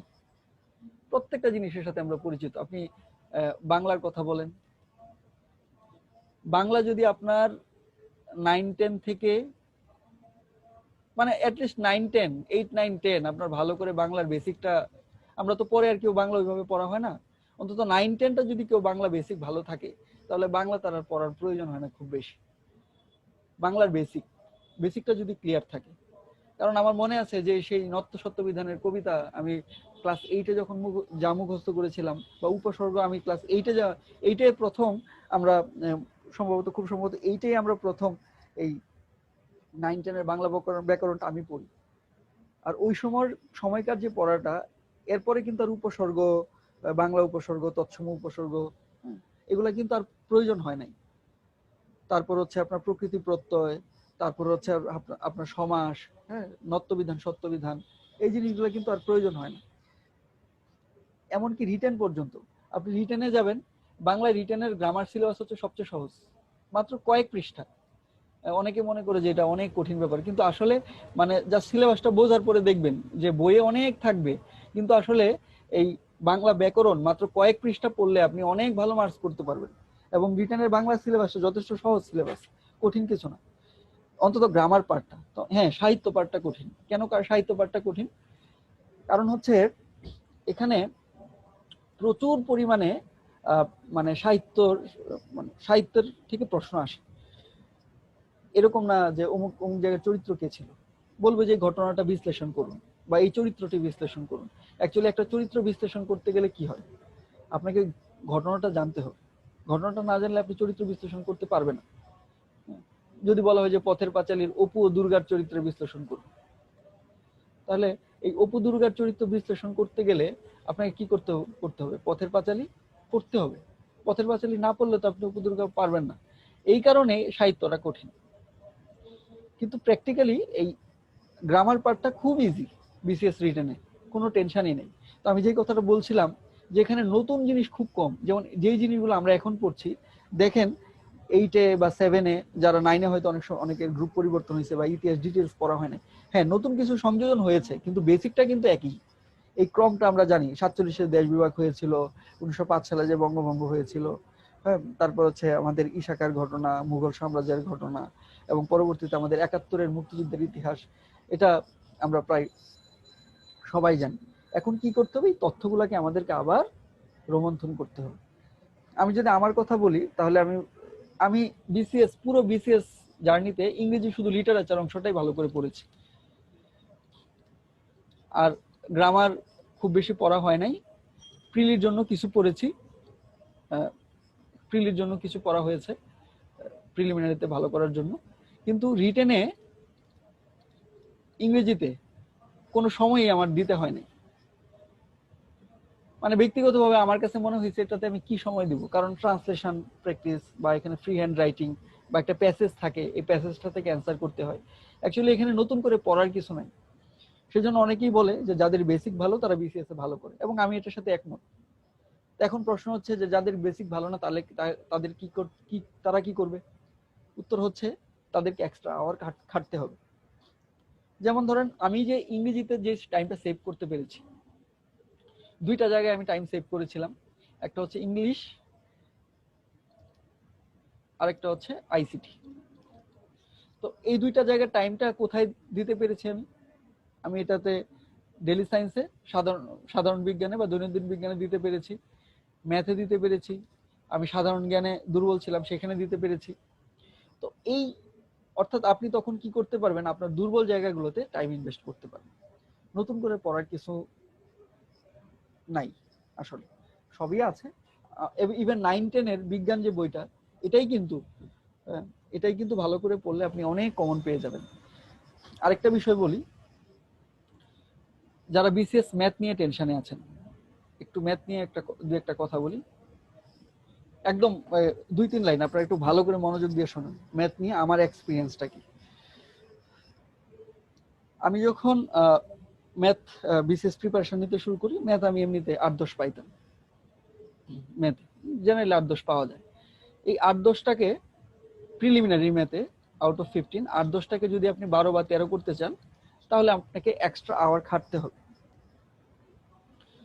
তো এটা আপনি খাটতেও পারেন, আর যদি মনে করেন যে না প্রিলিমিনারিতে আমি যতটুকু পারতেছি এনাফ, তবে হ্যাঁ যদি 8-10 এর নিচে পান তাহলে অবশ্যই আপনাকে এখানে, ধরেন কেউ এখানে 5 পাচ্ছে, তাহলে এই 5 দিয়ে কিন্তু আপনার পক্ষে ফাইট করা কঠিন। আপনি আরো 3-4 এখানে গ্রো করেন, অ্যাটলিস্ট এটাকে 8-10 এর ভিতরে নিয়ে যাওয়ার চেষ্টা করেন। আর যাদের 8-10 আছে, এভারেজ 8-10 আপনারা পান, তারা যদি চান তাহলে এটাকে 12-13তে নিয়ে আসেন। আর যদি মনে করেন যে আমি ম্যাথে প্রিলিমিনারিতে আর সময় দিতে চাচ্ছি না, তাহলে নাও দিতে পারেন। রিটেনে কি করবেন? রিটেনের একটাই মূল মন্ত্র, কোনো গাইড না, কোনো বই না, অনেকেই বুক লিস্ট দিবে, ওরাকল কিনেন, এটা কিনেন, সেটা কিনেন, কিচ্ছু না, নাথিং এলস। একটা জিনিস করবেন, 9-10 এর জেনারেল ম্যাথ বইটা কিনবেন।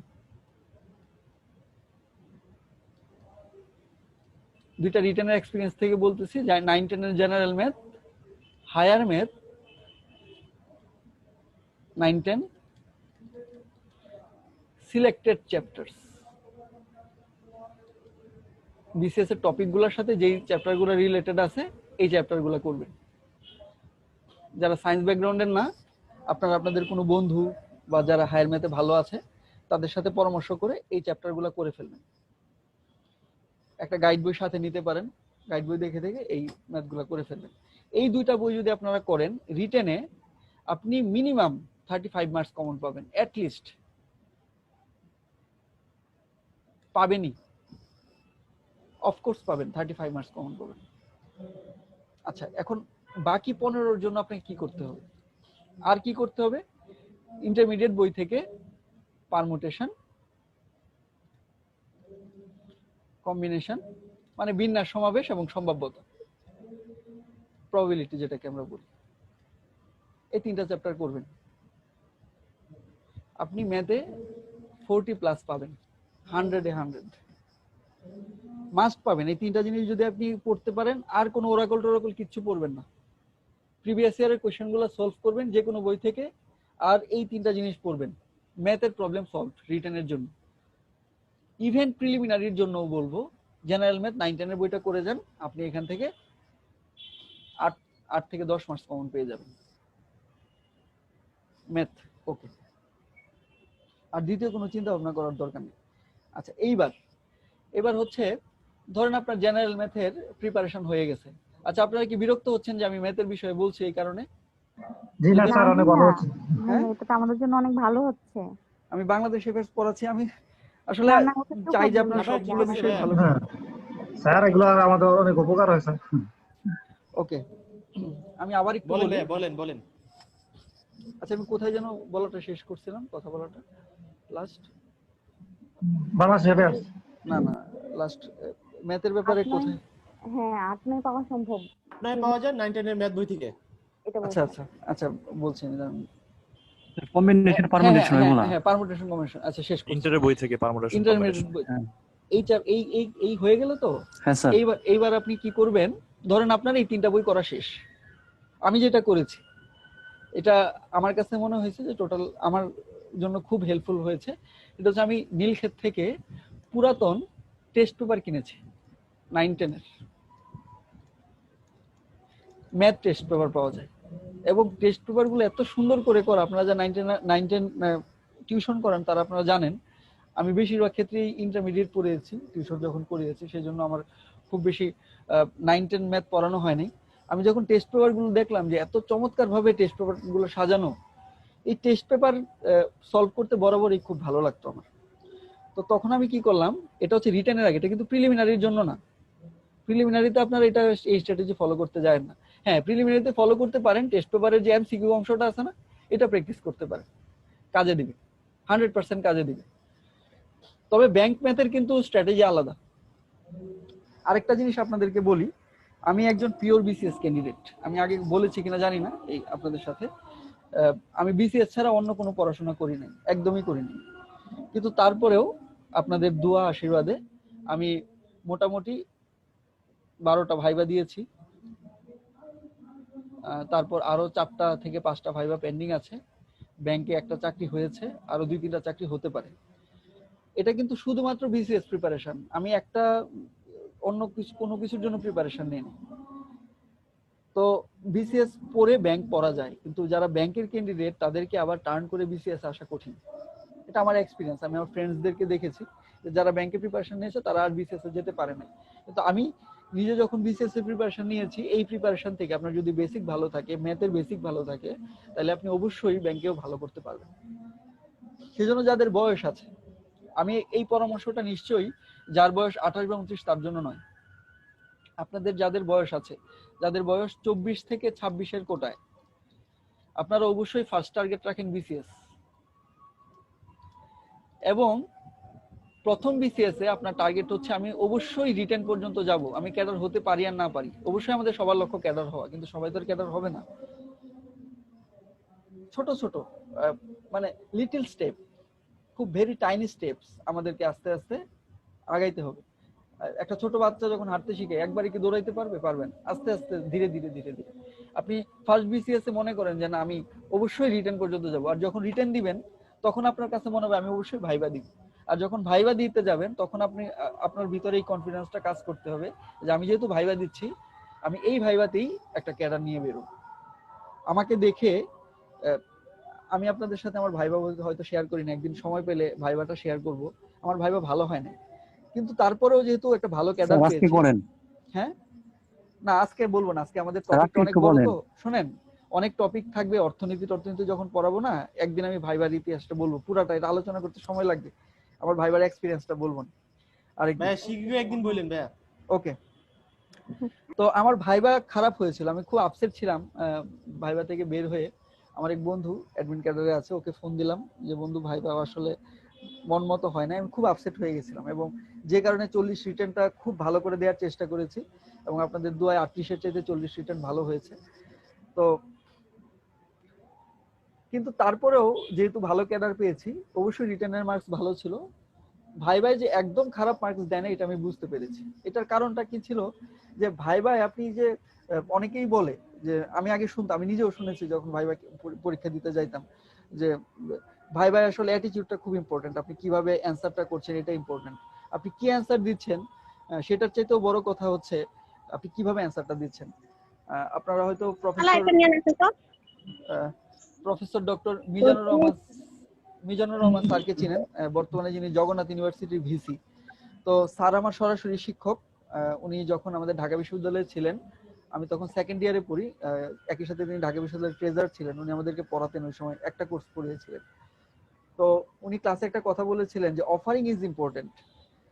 ধরো তুমি চা দিচ্ছ, অনেক ভালো চা, অনেক ভালো বিস্কুট, কিন্তু তুমি এই চাটা ডান হাতে না দিয়ে তুমি বাঁ হাতে দিচ্ছ, এই চা যতই মিষ্টি হোক এটা তার কাছে ভালো লাগবে না। কিন্তু চাটা যদি ভালো ওই রকম স্ট্যান্ডার্ডে নাও হয়, কিন্তু যদি তুমি খুব আদরের সাথে, মানে তোমার অফারিংটা যদি সুন্দর হয়, তাহলে কিন্তু যাকে তুমি দিচ্ছ সে সন্তুষ্ট হবে। তো আমার কাছে ভাইবা বোর্ডের ক্ষেত্রে এই জিনিসটা কনসেপ্ট এরকম মনে হয়েছে যে আপনি যদি কোনো উত্তর নাও পারেন অথচ বিনয়ের সাথে তাদেরকে বলেন যে স্যার এটা আমার জানা নাই, এবং আপনার উত্তর দেওয়ার যে স্টাইল, একজন সিভিল সার্ভিসের একজন কর্মকর্তা বা কর্মচারী হিসেবে আপনার উত্তর দেওয়ার যে স্টাইল, যেমন সবাই সবকিছু জানবে এরকম না, সব জানতা হয়ে কেউ ভাইবা বোর্ডে যায় না। আমি যে আপনাদের সাধারণ জ্ঞান পড়াচ্ছি, আমি সাধারণ জ্ঞানের মাস্টার না, আমি আগেই বলছি যে সাধারণ জ্ঞানের আমি এরকম কোনো বিগ বস না। আমি আপনাদেরকে জাস্ট একটা ফেসিলিটেট করছি যাতে করে আপনারা পরীক্ষায় ভালো করতে পারেন। আমার লক্ষ্য এটাই, আপনাদের সাধারণ জ্ঞানের পণ্ডিত বানানোর উদ্দেশ্য না। এই জন্য ভাইবা বোর্ডের ক্ষেত্রে যেটা খুব ইম্পর্টেন্ট সেটা হচ্ছে যে আপনার মনোভাবটা কি, আপনি কত সুন্দর করে অ্যান্সার করছেন। ইভেন আপনার রিটেনের ক্ষেত্রে, ওই খাতার লেখার ক্ষেত্রে আপনি কি জানেন যে আমাদের মনোভাব আপনার লেখার মধ্যে, আপনার শব্দ চয়নের ক্ষেত্রে প্রভাব ফেলে। তো আমি যখন ভাইবার সেমিনারে যেতাম, আমাদের একজন ফরেন ক্যাডার উনি একটা সেমিনার দিয়েছিল নীলক্ষেতে, আমার মনে আছে যে এখন থেকে আপনারা সুন্দর করে কথা বলার অভ্যাস করেন, সুন্দর সুন্দর শব্দ দিয়ে কথা বলার অভ্যাস করেন, তারপর হচ্ছে সুন্দর সুন্দর শব্দ লেখার অভ্যাস করেন। রিটেনের ক্ষেত্রে যেই শব্দগুলো আপনার খাতাটাকে অন্যের খাতার চাইতে আলাদা করুন। এই ক্যাডার সার্ভিসে আসাটা কিরকম জানেন? এটা হচ্ছে নিজেকে ধীরে ধীরে ধীরে ধীরে তৈরি করা, ছোট ছোট ছোট ছোট করে আস্তে আস্তে তৈরি হতে। একদিনের পরীক্ষা না যে হঠাৎ করে আমি একটা পরীক্ষা দিয়ে দিলাম, একটা কিং হয়ে গেলাম, এক ম্যাচে আমি 20টা গোল করে ফেললাম, এরকম না। আস্তে আস্তে আস্তে আস্তে আপনার ভিতরে এই জিনিসটা গ্রো করতে হবে। তখন দেখবেন যে আপনার খাতাটা যখন 4 লাখ 4.5 লাখ ক্যান্ডিডেট হবে জেনারেল ক্যাডারে, আপনাকে কোটার মধ্যে তো 350, এখন আপনারা ধরেন 600, তাহলে আপনি খেয়াল করেন 4.5 লাখ প্রার্থী থেকে 4.5 লাখ প্রার্থী থেকে আপনি যদি 600-র মধ্যে আসতে চান, ভাবেন। আবার একই সাথে এখানে কয়টা ব্যাচ, প্রায় 6টা থেকে 7টা ব্যাচ এখানে কম্পিট করছে। আবার একই সাথে বাংলাদেশের প্রত্যেকটা পাবলিক বিশ্ববিদ্যালয়, জাতীয় বিশ্ববিদ্যালয় সহ প্রত্যেকটা বিশ্ববিদ্যালয় এখানে কিন্তু, কলেজ বিশ্ববিদ্যালয় সব ধরনের পরীক্ষার্থীরা এখানে অ্যাটেন্ড করছে। তার মানে কম্পিটিশনটা কি পরিমাণের কম্পিটিশন হলে যে আপনাকে 4.5 লাখ থেকে 600-র ভিতরে আসতে হবে। তো সুশান্ত বলে একটা কথা বলে, যে কথাটা আমার খুব ভালো লাগে, যে আপনি যদি এক্সট্রা কিছু পেতে চান তাহলে আপনাকে এক্সট্রা আওয়ার খাটতে হবে। আজকে যেই পজিশনের কারণে আপনি যাকে শ্রদ্ধা করছেন তিনি এই পজিশনে এমনিতে আসে নাই। আমি প্রচুর পরিশ্রম করেছি, রিয়েলি। আমাকে যদি জানি, আমি প্রচুর পরিশ্রম করেছি বিসিএস এর জন্য। বাংলাদেশ ব্যাংকে এডির পরীক্ষা ছিল আমাদের, এটা হচ্ছে 2018 সাল, রিটেন পরীক্ষার ঠিক 10 থেকে 12 দিন আগে বাংলাদেশ ব্যাংকে এডির পরীক্ষা ছিল। এডি এমনিতে এপ্রিলে টিকে গেছে, পরীক্ষা দিয়েছে স্বাভাবিকভাবেই। এখনো পর্যন্ত অন্তত বিসিএস এর পরপরই এডির একটা ভালো, অনেকেই মনে করে যে এডি অনেক ভালো একটা চাকরি, এবং আসলে অনেক ভালো একটা জব। তো আমার মনে হলো যে এডি রিটেন প্রথম দিব, একটা রিটেন প্রিলি চান্স পাওয়া অনেক কঠিন, তার মধ্যে রিটেন দেওয়ার সুযোগ পেয়েছি। তখন তো এত কনফিডেন্স লেভেল ছিল না। আমি কি করব, আমি কি ম্যাথ কয়েকদিন দেখবো? আবার দেখছি যে ম্যাথ দেখতে গেলে আমার বিসিএস এর যে রিটেন, এই রিটেনের মধ্যে একটা হ্যাম্পার হচ্ছে, অন্তত একটা সপ্তাহ তো আমাকে এটার জন্য সময় দিতে হবে। তখন মানসিকভাবে ডিসিশন দিলাম যে না, এবারের জন্য এডি বাদ। মানে এডির জন্য আমি no preparation, without any preparation আমি এডি পরীক্ষা দিতে গেছি। যাই হোক, এডিতে আমার হয় নাই, কারণ ওই সময় 600 টিকাই ছিল ভাইবার জন্য। এরকমই টিকাই সাধারণত। অথচ 40তম বিসিএস এ ঠিক এরকম 600 থেকে 700 টিকাইছে বাংলাদেশ ব্যাংক অফিসারে, সেখানে আবার রিটার্নের রেজাল্ট আসছে। তো আমি যেটা বলতে চাচ্ছি সেটা হচ্ছে যে আপনাকে এই বড় কিছু পেতে গেলে অনেক কিছু ছাড়তে হবে। বাংলাদেশ ব্যাংকের এডির পরীক্ষার মতো পরীক্ষা আমাকে ছাড়তে হয়েছে। ব্যাংকে একটা ভাইবা ছিল 3 তারিখ, আর পরীক্ষা শুরু ছিল আমাদের 7 তারিখ, রিটেন পরীক্ষা। আমি ভেবেছিলাম যে এই পরীক্ষাটা দিব না। তারপর ফ্যামিলি থেকে বলে যে ভাই তো, আর যেহেতু ঢাকায় থাকি, একটু মতিঝিলে গিয়ে পরীক্ষাটা দিয়ে আসি। ভাইবা দিলাম, ওই ভাইবা আমার ব্যাংকে চাকরি হয়েছিল, সোনালী ব্যাংক। তো কিন্তু আমি জয়েন করিনি শুধুমাত্র বিসিএস এর জন্য, কারণ আমি জানি যে ব্যাংকে যদি আমি একবার ঢুকে যাই, বিসিএস এর একটা সাইকেল, আমার টার্গেট ছিল যে বিসিএস এর একটা সাইকেল কমপ্লিট করার আগ পর্যন্ত আমি অন্য কোনো জবে জয়েন করব না। এটা অবশ্যই আমার ফ্যামিলি সাপোর্ট সবকিছু ছিল বলে এটা সম্ভব হয়েছে। এবং আমি আপনাদেরকেও বলবো একটা কথা, যদি আপনার এই 600 ভেতরে যাওয়ার ইচ্ছা থাকে তাহলে আপনাকে অনেক কিছু ছাড়তে হবে, স্যাক্রিফাইস করার মেন্টালিটি আপনাকে থাকতে হবে। এন্ড বিসিএস ডিমান্ডস স্যাক্রিফাইস, এই জিনিসটা মাথায় গেঁথে ফেলেন। যতক্ষণ পর্যন্ত আপনার ভিতরে এই স্যাক্রিফাইস করার যে মুডটা এটা গ্রো না হবে, ততদিন পর্যন্ত আপনি বিসিএস ক্যান্ডিডেট না, অন্তত এই 600 ভিতরে আসার ক্যান্ডিডেট না। কোনোভাবে প্রিলিমিনারি পাস করা যায়, কোনোভাবে রিটেন পাস করা যায়, কিন্তু কোনোভাবে এই 600 ভিতরে আসা যায় না, বা টেকনিক্যাল ক্যাডারও যদি ইনক্লুড করেন। আমি 600 বলছি কেন, কারণ এটা তো জেনারেল, টেকনিক্যাল তো যার যার সাবজেক্টের ব্যাপার, এই জন্য আমি 600-র কথাই বলছি। এই 600-650 ভিতরে আসার জন্য আপনাকে হিউজ পরিমাণ পরিশ্রম করতে হবে। অনেক একটা বাংলায় প্রবাদ আছে না, যে শ্যামও রাখা কুলও রাখা।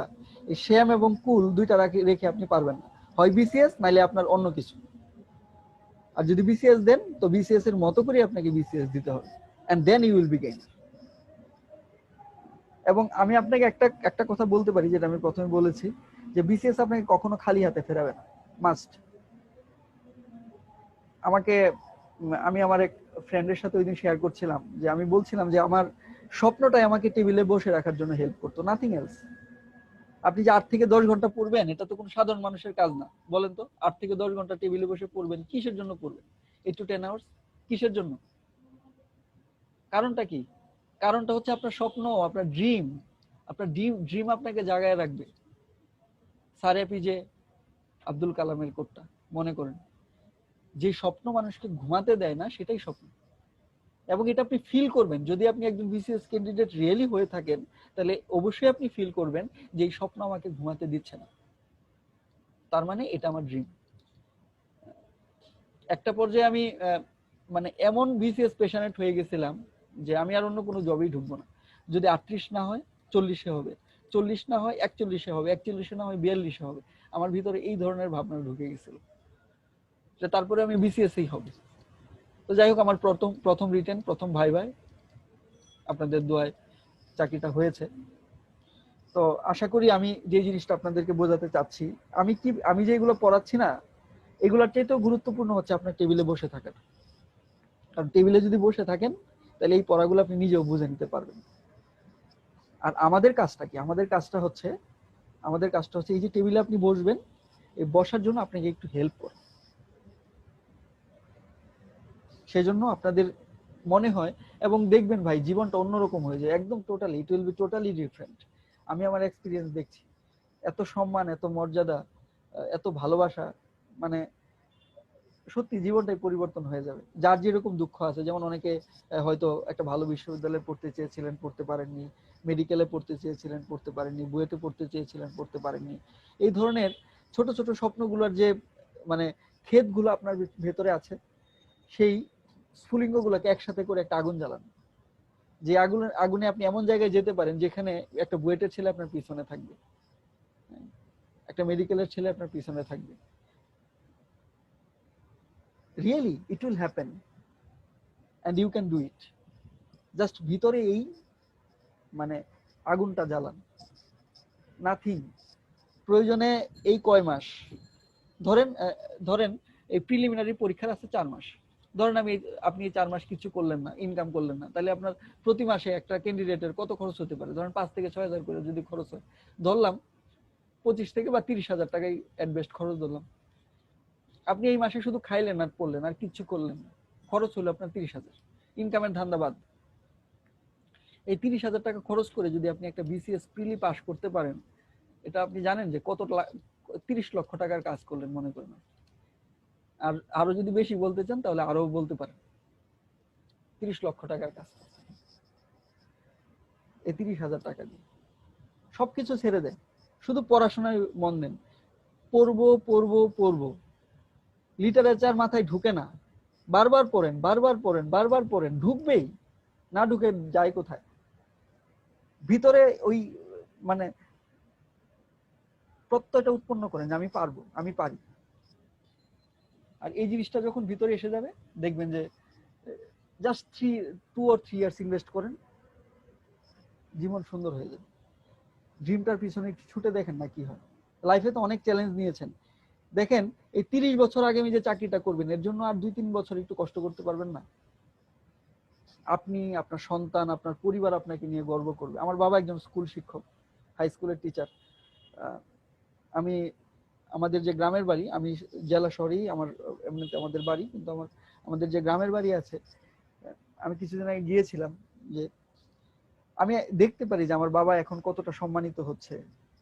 বাবার অনেকে বলে যে আপনার বাবা মার কথা মনে করেন, যে তারা এত কষ্ট করে আপনাকে মানুষ করেছে। আজকে আপনার একটা অ্যাচিভমেন্টের জন্য আপনার পুরো পরিবার, আপনার আত্মীয় স্বজন সবাই আপনাকে নিয়ে গর্ব করবে, সবাই আপনাকে নিয়ে গর্ব করবে। এটা সাধারণ ব্যাপার না। একটা ক্যাডার সার্ভিসে, একটা ভালো সার্ভিসে জয়েন করা কোনো সাধারণ বিষয় না। আপনার এই এতদিন পর্যন্ত যা করছেন মনে করেন এটা একটা টার্নিং পয়েন্ট, এবং আমি আমার ভাগ্যকে পরিবর্তন করতে পারি, এরকম একটা ভাবনা নিয়ে টেবিলে বসে যান। ওকে, আশা করি, আই হোপ আপনারা যদি এর কথাগুলোর দ্বারা এতটুকু উপকৃত হন, অন্তত কিছুক্ষণের জন্য হলেও পড়াশোনাটা যদি আপনারা একটু স্টিমুলেট করতে পারেন, আমার কথাগুলো বলা সার্থক হবে। পড়ার বাইরে অনেকগুলো কথা বললাম। সবাইকে ধৈর্য ধরে শোনার জন্য ধন্যবাদ। ওকে, আমরা আবার একটু পড়ায় ফিরে আসি।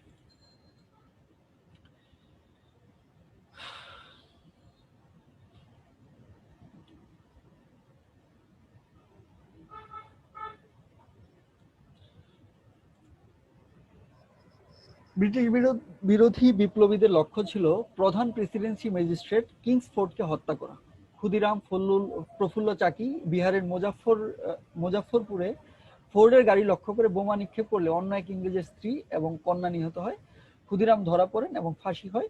প্রফুল্ল চাকি আত্মহত্যা করেন। এই সময়কার অনেক মুভিও বলিউডে আছে, আপনারা দেখতে পারেন সময় সময়। আসলে যদি সিনেমাটিনাও দেখেন, কিছু শিক্ষণীয় দেখবেন, যেটা আপনাকে মানে ভালো লাগা কাজ করবে। চট্টগ্রাম অস্ত্রাগার লুণ্ঠনের জন্য নেতৃত্বে ছিলেন স্থানীয় ন্যাশনাল ইনস্টিটিউটের শিক্ষক মাস্টারদা সূর্য সেন। 1930 সালের 18 এপ্রিল অস্ত্রাগারটি লুণ্ঠন করা হয়। পাহাড়তলী রেলওয়ে ক্লাব আক্রমণের নেতৃত্ব দেন প্রীতিলতা ওয়াদ্দেদার। ঠিক আছে, প্রথম মহিলা বিপ্লবী ছিলেন ওই স্বাধীনতা আন্দোলনের। মাস্টারদা সূর্য সেন চট্টগ্রামের যুব বিদ্রোহের নেতা ছিলেন। স্থানীয় ন্যাশনাল ইনস্টিটিউটের শিক্ষক বিপ্লবী সূর্য সেন। সূর্য সেনের নামে কোথায় কোন বিশ্ববিদ্যালয় হল রয়েছে? ঢাকা বিশ্ববিদ্যালয়ে মাস্টারদা সূর্য সেন হল। বিজনেস ফ্যাকাল্টির পাশেই, মল চত্বরের কাছেই মাস্টারদা সূর্য সেন হল, রেজিস্টার বিল্ডিং এবং বিজনেস ফ্যাকাল্টির মাঝামাঝি, কলা ভবন সংলগ্ন, কাছাকাছি। তার দল ও সাধারণ মানুষের কাছে মাস্টারদা নামে পরিচিত। 1932 সালে সেপ্টেম্বরে প্রীতিলতা ওয়াদ্দেদার নেতৃত্বে পাহাড়তলী ইউরোপিয়ান ক্লাব আক্রমণ করলে ব্রিটিশ সরকার সূর্য সেন সহ অধিকাংশ বিপ্লবীকে ধরতে সক্ষম হয় এবং 1934 সালে 12 জানুয়ারি তাকে ফাঁসি দেওয়া হয়, মাস্টারদা সূর্য সেনকে। এবং প্রীতিলতা ওয়াদ্দেদারও কিন্তু শহীদ হন। এরপরে খেয়াল করেন, আমরা সশস্ত্র আন্দোলনে চলে গেলাম। এইভাবে বাংলায় বিভিন্ন সশস্ত্র আন্দোলন শুরু হয়, ব্রিটিশ বিরোধী আন্দোলন। এদিকে আবার 1937 সালের প্রাদেশিক নির্বাচন অনুষ্ঠিত হয়।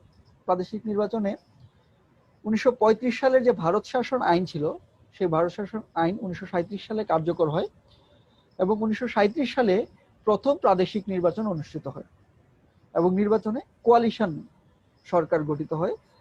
যেহেতু একক পক্ষে, আমি পরে কারণটা এক্সপ্লেন করছি যে কি কারণে মুসলিম লীগ এবং কৃষক প্রজা পার্টি দুজনের পক্ষে আলাদা আলাদা ভাবে সরকার গঠন করা সম্ভব ছিল না এবং পরবর্তীতে একসাথে হয়ে কোয়ালিশন গভর্নমেন্ট গঠন করা হয় 1937 সালে প্রাদেশিক নির্বাচন। এই যেটা আমি বলছিলাম 1935 খ্রিস্টাব্দে, এটা কিন্তু ইম্পর্টেন্ট, একদম এমসিকিউ প্রশ্ন। ভারত শাসন আইন ব্রিটিশ পার্লামেন্টে কত সালে গৃহীত হয়? 1935 সালে।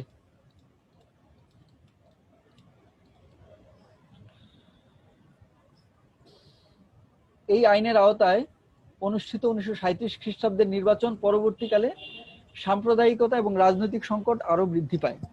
এই আইনের আওতায় অনুষ্ঠিত 1937 খ্রিস্টাব্দের নির্বাচন পরবর্তীকালে সাম্প্রদায়িকতা এবং রাজনৈতিক সংকট আরো বৃদ্ধি পায়, কারণ অধিকাংশ প্রদেশে কংগ্রেস সংখ্যাগরিষ্ঠতা অর্জন করে এবং কংগ্রেসরা যেহেতু বিভিন্ন জায়গায় সংখ্যাগরিষ্ঠ হয়েছিল এবং সংখ্যাগরিষ্ঠ হওয়ার কারণে স্বাভাবিকভাবেই যেটা হয়, তারা মুসলিম বিদ্বেষী বিভিন্ন কর্মকাণ্ড পরিচালনা করে এবং মুসলিমরা বিভিন্ন জায়গায় শোষিত হতে শুরু করে। আর নির্বাচনের পরপরই কংগ্রেসের যে সভাপতি ছিলেন তৎকালীন জওহরলাল নেহরু, তিনি একটা কমেন্ট করেছিলেন যে ভারতে ব্রিটিশ সরকার এবং কংগ্রেস সরকার ছাড়া আর কোনো শক্তি নাই। অর্থাৎ তারা মুসলিম যে একটা কমিউনিটি এখানে আছে তাদেরকে তারা সাথে পাশে কোনোটাতেই নিচ্ছিল না। তো যে কারণে মুসলমানদের মধ্যে একটা তীব্র বিরূপ প্রতিক্রিয়া তৈরি হয় এবং যার ফলশ্রুতিতে জিন্নাহ নেহরুর বক্তব্যের প্রতিবাদে দ্বিজাতি তত্ত্বের ঘোষণা দেয় এবং সেখান থেকেই কিন্তু দ্বিজাতি তত্ত্ব শব্দটা শুরু হলো এবং পরবর্তীতে এই দ্বিজাতি তত্ত্বের ভিত্তিতেই 1947 সালে দেশ বিভাগ হয় এবং এর পূর্বে 1940 সালে লাহোর প্রস্তাব পাশ হয়। লাহোর প্রস্তাব খুবই খুবই ইম্পর্টেন্ট রিটেনের জন্য অ্যান্ড অলসো ফর প্রিলিমিনারির জন্য এটা খুব গুরুত্বপূর্ণ। মুসলমানদের আলাদা রাষ্ট্রের দাবি প্রথম উত্থাপন করেন আল্লামা ইকবাল। আচ্ছা, এখন প্রশ্ন হচ্ছে যে এই আলী জিন্নাহ কি প্রথম এই দ্বিজাতি তত্ত্ব বা মুসলিমদের জন্য যে একটা আলাদা রাষ্ট্র দরকার সেটা কি তিনি প্রথম উত্থাপন করেন? যে না, প্রথম উত্থাপন করেন এই তথ্যটা কিন্তু একটি ইউনিক তথ্য। প্রশ্ন যদি একটু টাফ হয় বা ভিতর থেকে হয় তাহলে এখান থেকে প্রশ্ন আসতে পারে যে প্রথম উত্থাপন করেন কে? আল্লামা ইকবাল 1930 খ্রিস্টাব্দে, ঠিক আছে। এবং 1933 খ্রিস্টাব্দে কেমব্রিজ বিশ্ববিদ্যালয়ের পাঞ্জাবি ছাত্র চৌধুরী রহমত আলী। যদি একটু আলাদা প্রশ্ন করতে চায় তাহলে এখান থেকে প্রশ্ন হতে পারে। মুসলমানদের আলাদা রাষ্ট্রের দাবি প্রথম কে উত্থাপন করেন? আল্লামা ইকবাল 1930 খ্রিস্টাব্দে। 1933 খ্রিস্টাব্দে কেমব্রিজ বিশ্ববিদ্যালয়ের পাঞ্জাবি ছাত্র চৌধুরী রহমত আলী। ওকে,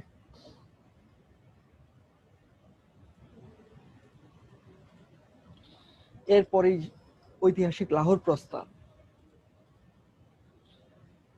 দেখেন লাহোরটা কোথায় দেখাই যাচ্ছে, এই যে কর্নারে একদম দিল্লির উপরে ওই অংশটাতে, কাশ্মীরের ঠিক কাছাকাছি, পাকিস্তান বর্ডারের পাশে। 1940 খ্রিস্টাব্দে মার্চ মাসে লাহোরে মুসলিম লীগের বার্ষিক সাধারণ অধিবেশনে মোহাম্মদ আলী জিন্নাহর সভাপতিত্বে অনুষ্ঠিত হয়। কার সভাপতিত্বে? আলী জিন্নাহর সভাপতিত্বে। একে ফজলুল হক 23 মার্চের অধিবেশনে তার রচিত যে প্রস্তাবটি উত্থাপন করেন তাই ইতিহাসে লাহোর প্রস্তাব নামে খ্যাত। তাহলে খেয়াল করে দেখেন যে লাহোর প্রস্তাবের উত্থাপক কে? ফজলুল হক। এটা কিন্তু পাকিস্তানিদের কোনো প্রস্তাব না, এটা কাদের প্রস্তাব? এটা আমাদের প্রস্তাব, লাহোর প্রস্তাব। কিন্তু আমাদের দুর্ভাগ্য এটাই, এই লাহোর প্রস্তাব পরবর্তীতে পাকিস্তান প্রস্তাব নামে খ্যাত হয়। এটা পাকিস্তানের ছিল না এবং এটার পিছনে ষড়যন্ত্র কার ছিল? জিন্নাহর ষড়যন্ত্র ছিল। উনি এবং লাহোর প্রস্তাব পেশ করার পরে এই লাহোর প্রস্তাবটাকে কিভাবে বিকৃত হয় আমি ইতিহাসটা বলছি ধীরে ধীরে। এখানে লেখা আছে, আমি আস্তে আস্তে আসছি এখানে। খেয়াল করেন এই প্রস্তাব, এবং এই প্রস্তাবটা অত্যন্ত চমৎকার একটা প্রস্তাব ছিল, যেটা হলে যে আমরা বাঙালিরা কখনোই এই পরাধীনতার শৃঙ্খলে আবদ্ধ হওয়া আমাদের প্রয়োজন হতো না। কি প্রস্তাব ছিল সেখানে? ভারতের উত্তর পশ্চিম এবং পূর্বাঞ্চলের মুসলিম সংখ্যাগরিষ্ঠ অঞ্চলগুলোকে নিয়ে স্বাধীন রাষ্ট্রসমূহ গঠন করতে হবে। উত্তর পশ্চিম কোনটা? এই হচ্ছে উত্তর, এদিকে হচ্ছে উত্তর আর এদিকে হচ্ছে পশ্চিম। তার মানে এই দিকের ভারতের উত্তর পশ্চিম আর কি উত্তর পশ্চিম এবং পূর্বাঞ্চল মানে এই অংশ। তাহলে ভারতের উত্তর পশ্চিম এবং পূর্বাঞ্চলের মুসলিম সংখ্যাগরিষ্ঠ অঞ্চলগুলোকে নিয়ে স্বাধীন রাষ্ট্রসমূহ গঠন করতে হবে। এই দুইটা এলাকা নিয়ে স্বাধীন রাষ্ট্র গঠন হবে। পূর্বোক্ত স্বাধীন রাষ্ট্রসমূহের প্রদেশগুলো হবে স্বশাসিত এবং সার্বভৌম, কারো পরাধীনতা না। পাকিস্তান আমাদেরকে কন্ট্রোল করবে না, লাহোর প্রস্তাবে স্পষ্ট উল্লেখ আছে। এবং আরেকটা জিনিস খেয়াল করেন, এখানে যেটা আমি বোল্ড করেছি, স্বাধীন রাষ্ট্রসমূহ। রাষ্ট্রসমূহ মানে কি? অনেকগুলো রাষ্ট্র। পাকিস্তান একটা রাষ্ট্র হবে, বাংলাদেশ একটা রাষ্ট্র হবে, আলাদা আলাদা রাষ্ট্র হবে, রাষ্ট্রসমূহ গঠন হবে। যারা যারা স্বাধীনতা চায় তাহলে তাদেরকে স্বাধীনতা দেওয়া হবে। স্বাধীন রাষ্ট্রসমূহ গঠন হবে, নট স্বাধীন রাষ্ট্র, যেটা পরবর্তীতে এডিট করে রাষ্ট্র করা হয়। এবং পূর্বোক্ত স্বাধীন রাষ্ট্রসমূহের প্রদেশগুলো হবে স্বশাসিত ও সার্বভৌম। রাষ্ট্রসমূহের প্রদেশগুলো কেমন হবে? স্বশাসিত এবং সার্বভৌম হবে। তারপর কি? সর্বক্ষেত্রে সংখ্যালঘুদের বিভিন্ন স্বার্থ ও অধিকার রক্ষার জন্য সংবিধানে প্রয়োজনীয় ব্যবস্থা রাখবে। এবং এমন না যে মুসলিম সংখ্যাগরিষ্ঠ অঞ্চল হলেও এখানে সংখ্যালঘুদের কোনো প্রকারের অত্যাচার করা যাবে না। সেখানে সংবিধানে প্রয়োজনীয় ব্যবস্থা রাখতে হবে যাতে সবাই এখানে সম অধিকার নিয়ে বাস করতে পারে, সকলেই মানবাধিকার যাতে কোনোভাবে লঙ্ঘন না হয়। প্রতিরক্ষা, পররাষ্ট্র, যোগাযোগ ইত্যাদি বিষয়ে ক্ষমতা সংশ্লিষ্ট অঙ্গরাজ্যগুলোর হাতে ন্যস্ত থাকবে। ঠিক আছে, অর্থাৎ অঙ্গরাজ্যগুলোই তারা পরিচালনা করতে পারবে। উল্লেখিত প্রস্তাবের ধারাসমূহ কোথাও পাকিস্তান শব্দটির কোনো উল্লেখ নেই, কিন্তু তৎকালীন বিভিন্ন পত্রপত্রিকায় এটিকে পাকিস্তান প্রস্তাব বলে প্রচার হতে থাকে। ফলে দ্রুত এই প্রস্তাবটি পাকিস্তান প্রস্তাব হিসেবে পরিচিতি লাভ করে থাকে। প্রস্তাব হলো একে ফজলুল হকের, কিন্তু এটা পাকিস্তানিদের হয়ে যায় তখন। ঠিক যেভাবে তারা আমাদের সম্পদ, তারা আমাদের স্বাতন্ত্র্য, তারা আমাদের অধিকারকে হরণ করেছিল, একইভাবে তারা আমাদের যে অর্জন, সে অর্জনকেও তারা হরণ করছে। এবং লাহোর প্রস্তাবের কি কি প্রতিক্রিয়া হয় এবং এর পরিণতিটা কি হয় খেয়াল করেন। পণ্ডিত জওহরলাল নেহেরু এই প্রস্তাবের তীব্র নিন্দা করেন এবং মুসলমানদের জন্য স্বাধীন স্বতন্ত্র আবাসভূমি অসম্ভব বলে তিনি উল্লেখ করেন। এবং লাহোর প্রস্তাবে সংখ্যাগরিষ্ঠ মুসলিম অঞ্চলগুলো নিয়ে রাষ্ট্রসমূহ গঠন করার কথা বলা হয়েছিল, যার ফলে বাঙালি মুসলমান পূর্বাংশ নিয়ে স্বাধীন বাংলা রাষ্ট্র প্রতিষ্ঠার স্বপ্ন দেখেছিল। অর্থাৎ আমরা যারা আছি, আমরা পরে চিন্তা করতে লাগলাম যে আমাদের কি হবে, একটা স্বাধীন রাষ্ট্র হবে। আমরা স্বাধীনতার স্বপ্ন দেখতে শুরু করলাম। এই যে 1940 সালের যে স্বাধীনতার স্বপ্নটা, আপনারা তো অসমাপ্ত আত্মজীবনী পড়েন নাই, অসমাপ্ত আত্মজীবনী পড়লে দেখবেন, বা পড়েন অনেকে হয়তো পড়ে থাকবেন, আমি যারা পড়েন নাই তাদেরকে বলছি যে দেখবেন যে কিভাবে ওই সময়কার আসলে জাতির জনকের মুখ থেকে যদি আপনি এই কথাগুলো শুনেন বা তার ওই তখনকার অনুভূতি, তখন তো তিনি বঙ্গবন্ধু না, আপনাকে ব্যাপারটা বুঝতে হবে, তখন তিনি বঙ্গবন্ধু না, তখন তিনি কারাগারে বন্দী। সেই বন্দী অবস্থায় 66 6 দফার পর পর 68 69 ওই সময়কার বন্দী দশার পর পর তিনি এই কথাগুলো লিখেছিলেন। অর্থাৎ তিনি জানতেন না যে বাংলাদেশ নামে এমন একটা স্বাধীন রাষ্ট্র তৈরি হবে, যেখানে আমরা পরবর্তীতে বাংলাদেশ সিভিল সার্ভিসে আমরা জয়েন করব। এই স্বপ্নটা দেখিয়েছিলেন কে? এই স্বপ্নের স্বপ্নদ্রষ্টা কে? আমাদের জাতীয় চার নেতা সৈয়দ নজরুল ইসলাম, আপনারা জানেন, তাজউদ্দিন আহমেদ, কামরুজ্জামান, তারপর একজন কি, মনসুর আলী, ক্যাপ্টেন মনসুর আলী। তারপর হচ্ছে বঙ্গবন্ধুর স্বপ্ন ছিল, আর যার কারণে কিন্তু আজকে আমরা এই স্বাধীন বাংলাদেশে নিঃশ্বাস নিতে পারছি। সেই স্বপ্ন 1940 সালের স্বপ্ন। কিন্তু 1946 খ্রিস্টাব্দে 9 এপ্রিল দিল্লিতে মুসলিম লীগের দলীয় আইন সভার সদস্যদের এক কনভেনশন অনুষ্ঠিত হয়। এই সভায় জিন্না বেআইনিভাবে লাহোর প্রস্তাব সংশোধনের নামে ভিন্ন একটি প্রস্তাব উত্থাপন করে। এখানেই কিন্তু তার ষড়যন্ত্র শুরু। এতে মুসলিম সংখ্যাগরিষ্ঠ অঞ্চল সমূহ নিয়ে একটি রাষ্ট্র গঠনের কথা বলা হয়।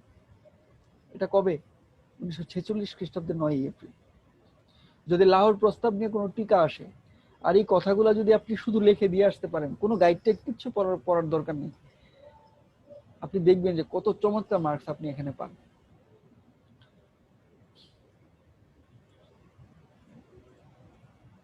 সুতরাং বলা যেতে পারে যে 1940 খ্রিস্টাব্দের লাহোর প্রস্তাব অনুযায়ী নয়, 1946 খ্রিস্টাব্দের এপ্রিল মাসে উত্থাপিত দিল্লি প্রস্তাবের ভিত্তিতে পাকিস্তানের জন্ম হয়। তাহলে আমরা যেটাকে বলছি যে লাহোর প্রস্তাব মূলত 1947 সালের দেশ বিভাগের পটভূমি, আসলে তা নয়, সেটা পাকিস্তান প্রস্তাব, যেটা 1946 খ্রিস্টাব্দে জিন্না দিয়েছিল, যেটা সংশোধনী প্রস্তাব দিয়েছিল, মূলত এটার মাধ্যমে হয়েছে। যদি শেরে বাংলা একে ফজলুল হকের যে প্রস্তাব ছিল সেটার মাধ্যমে হতো, তাহলে আমরা একটা স্বাধীন রাষ্ট্র পেতাম 1947 সালে। এতদিনের কষ্ট আমাদেরকে কিন্তু সহ্য করা লাগতো না। ভাইয়া এটাকে কি দিল্লি প্রস্তাব বলা হবে? আমি দিল্লি প্রস্তাব কথা বুঝতে পারছি না।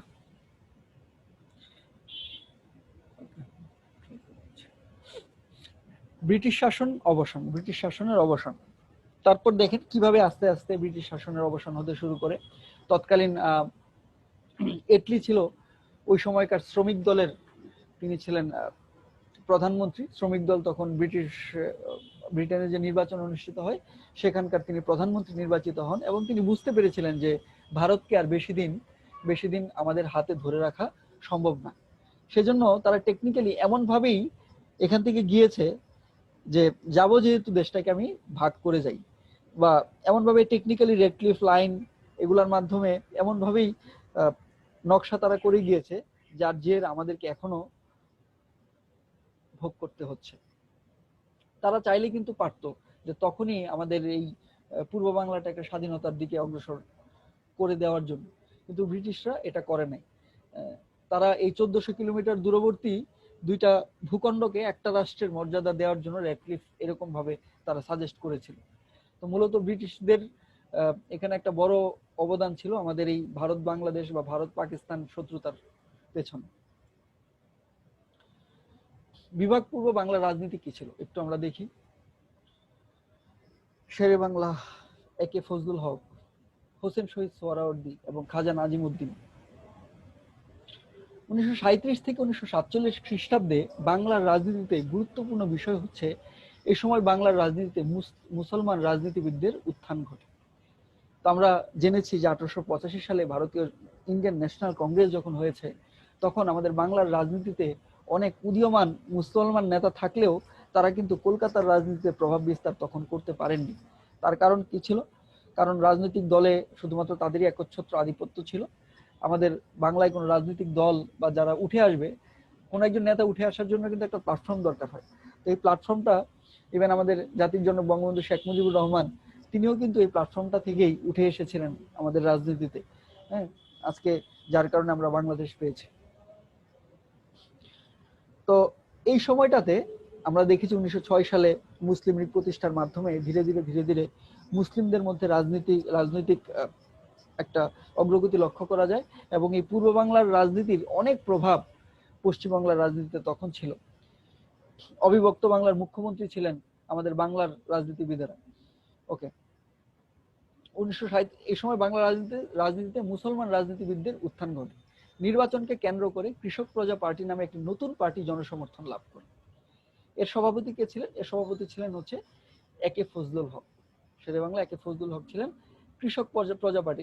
এখান থেকে প্রশ্ন আসে, কৃষক প্রজা পার্টির নেতাকে একে ফজলুল হক।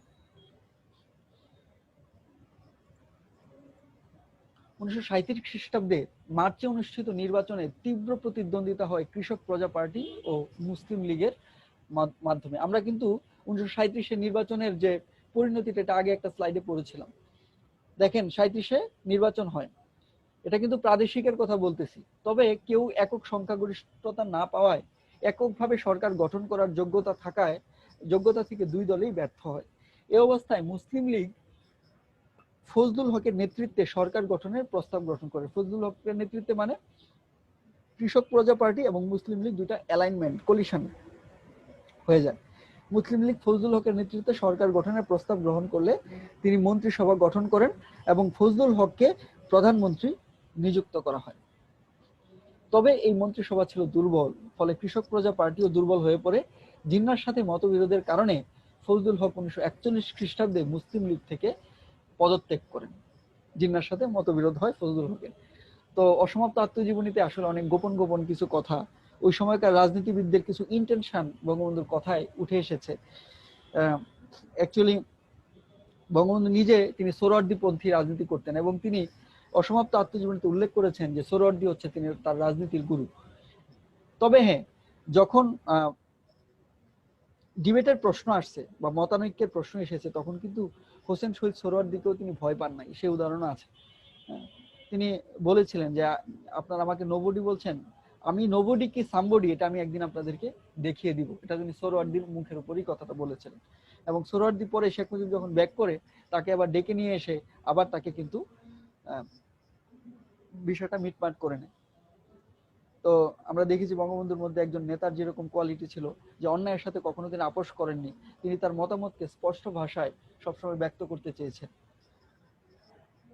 তো এই মন্ত্রিসভা ছিল দুর্বল, ফলে কৃষক প্রজা পার্টিও দুর্বল হয়ে পড়ে। জিন্নার সাথে মতবিরোধের কারণে ফজলুল হক 1941 খ্রিস্টাব্দে মুসলিম লীগ থেকে পদত্যাগ করেন। দেশব্যাপী দুর্ভিক্ষ শুরু হয় 1943 সালে। দুর্ভিক্ষটা কবে হয়? 1943 সালে, এবং যেটাকে বলা হয় 50-এর কি বলে এটাকে, কিসের মন্বন্তর যেন বলে, যাক 1943-এর দুর্ভিক্ষ ওই ওই সময়টাতে 1945 ছিয়াত্তরের 50-এর মনন। হ্যাঁ 50-এর মন্বন্তর। 50-এর মন্বন্তর 50-এর মন্বন্তর। 50-এর মন্বন্তর exactly। 1945 খ্রিস্টাব্দে এই মন্ত্রিসভারও পতন ঘটে। পরের বছর প্রাদেশিক নির্বাচনকে কেন্দ্র করে বাংলার মুসলিম লীগ দুটি উপদলে বিভক্ত হয়ে যায়। একটা হচ্ছে সোহরাওয়ার্দীপন্থী এবং খাজা নাজিমুদ্দিন পন্থী আরেকটা হয়ে যায়।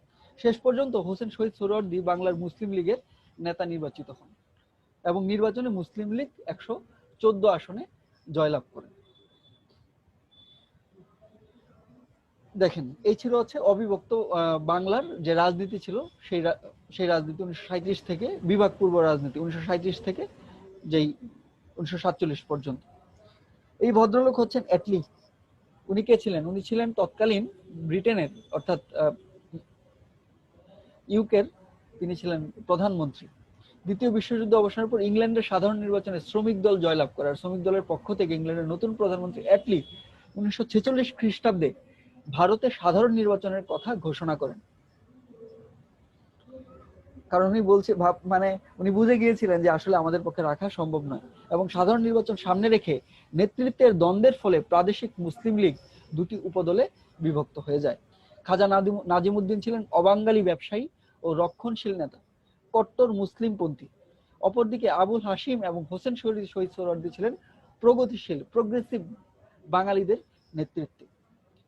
শেষ পর্যন্ত সোহরাওয়ার্দী বাংলার মুসলিম লীগের নেতা নির্বাচিত হন। পাকিস্তান প্রতিষ্ঠার দাবিকে প্রধান নির্বাচনী কর্মসূচি করে মুসলিম লীগ প্রাদেশিক আইনসভায় অভূতপূর্ব বিজয় অর্জন করে। পাকিস্তান প্রতিষ্ঠার দাবিকে প্রধান নির্বাচনী কর্মসূচি করে, যেটাকে আমরা ম্যানিফেস্টো বলি, যে আমরা পাকিস্তান প্রতিষ্ঠা করব এবং মুসলিম লীগ প্রাদেশিক আইনসভায় জয়লাভ করবে। কারণ তখন সময়ের দাবি হয়ে উঠেছিল যে আমাদের আলাদা একটা মুসলিমদের জন্য জাতি ভিত্তিক রাষ্ট্র চাই, দ্বিজাতি তত্ত্বের ভিত্তিতে। 1940 সালের লাহোর প্রস্তাব এবং পরবর্তীতে 1946 সালে জিন্না যে প্রস্তাব পেশ করে দিল্লিতে, সেটার ভিত্তিতে এই নির্বাচনের মাধ্যমে বাংলার মুসলমানদের পাকিস্তান প্রতিষ্ঠার পক্ষে সুস্পষ্ট রায় ঘোষিত হয় এবং মুসলিম লীগ নিজেকে বাংলার মুসলমানদের প্রতিনিধিত্বকারী একমাত্র দল হিসেবে প্রমাণ করতে সক্ষম হয় এবং মুসলিম লীগের কোনো বিকল্প ছিল না তৎকালীন সময়ে বাংলার মুসলমানদের প্রতিনিধিত্বকারী দল হিসেবে। এটলি বুঝতে পারলেন যে সম্মানজনকভাবে খুব বেশি দিন ব্রিটেনের পক্ষে ভারত শাসন করা সম্ভব হবে না। ফলে 1946 খ্রিস্টাব্দে ভারত সচিব প্যাথিক লরেন্স, তথ্য গুরুত্বপূর্ণ, কাকে পাঠান 1946 সালে?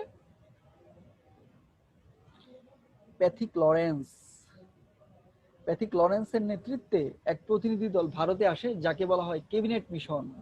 এই ক্যাবিনেট মিশন দিয়ে তারা সাকসেসফুল করতে চেষ্টা করে, কিন্তু পরবর্তীতে কিন্তু এই ক্যাবিনেট মিশনও ব্যর্থতায় পর্যবসিত হয়।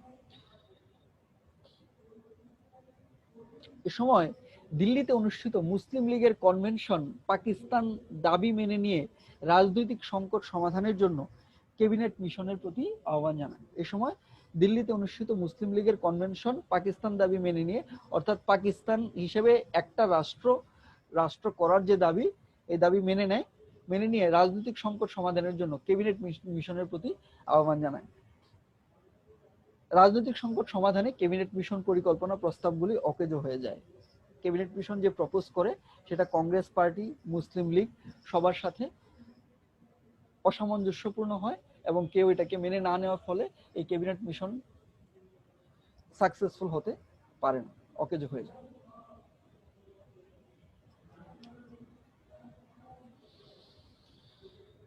এই যে ভদ্রলোক রেডক্লিফ, যিনি কি করেন, এই রেডক্লিফ লাইনের মাধ্যমে ভাগ করেন। এই হচ্ছে আমাদের দেশ 1971-এর পূর্বে। এই কোথায় আমরা একটা ভূখণ্ড আর কোথায় পাকিস্তান।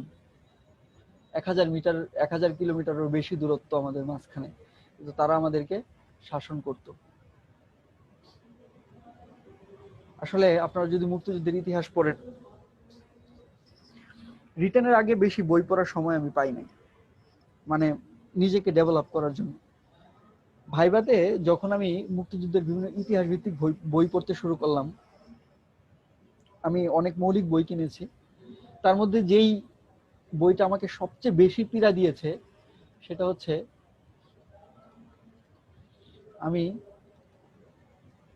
বীরাঙ্গনা বলছি। বলেন তো এটা রাইটার কে? নীলিমা ইব্রাহিম। নীলিমা ইব্রাহিম।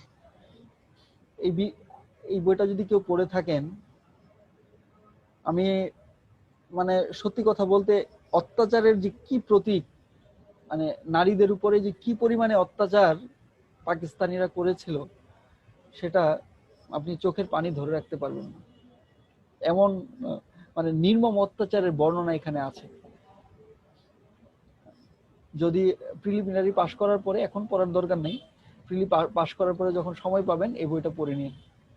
এবং অনেক সময় আপনারা জানেন বই কেন পড়তে হবে, আমার প্রশ্ন হচ্ছে বই কেন পড়তে হবে? বই কেন পড়তে হবে আমি বলি। আচ্ছা, আজানটা শেষ হোক, আমরা 2-3 মিনিটের একটু বিরতি নিই।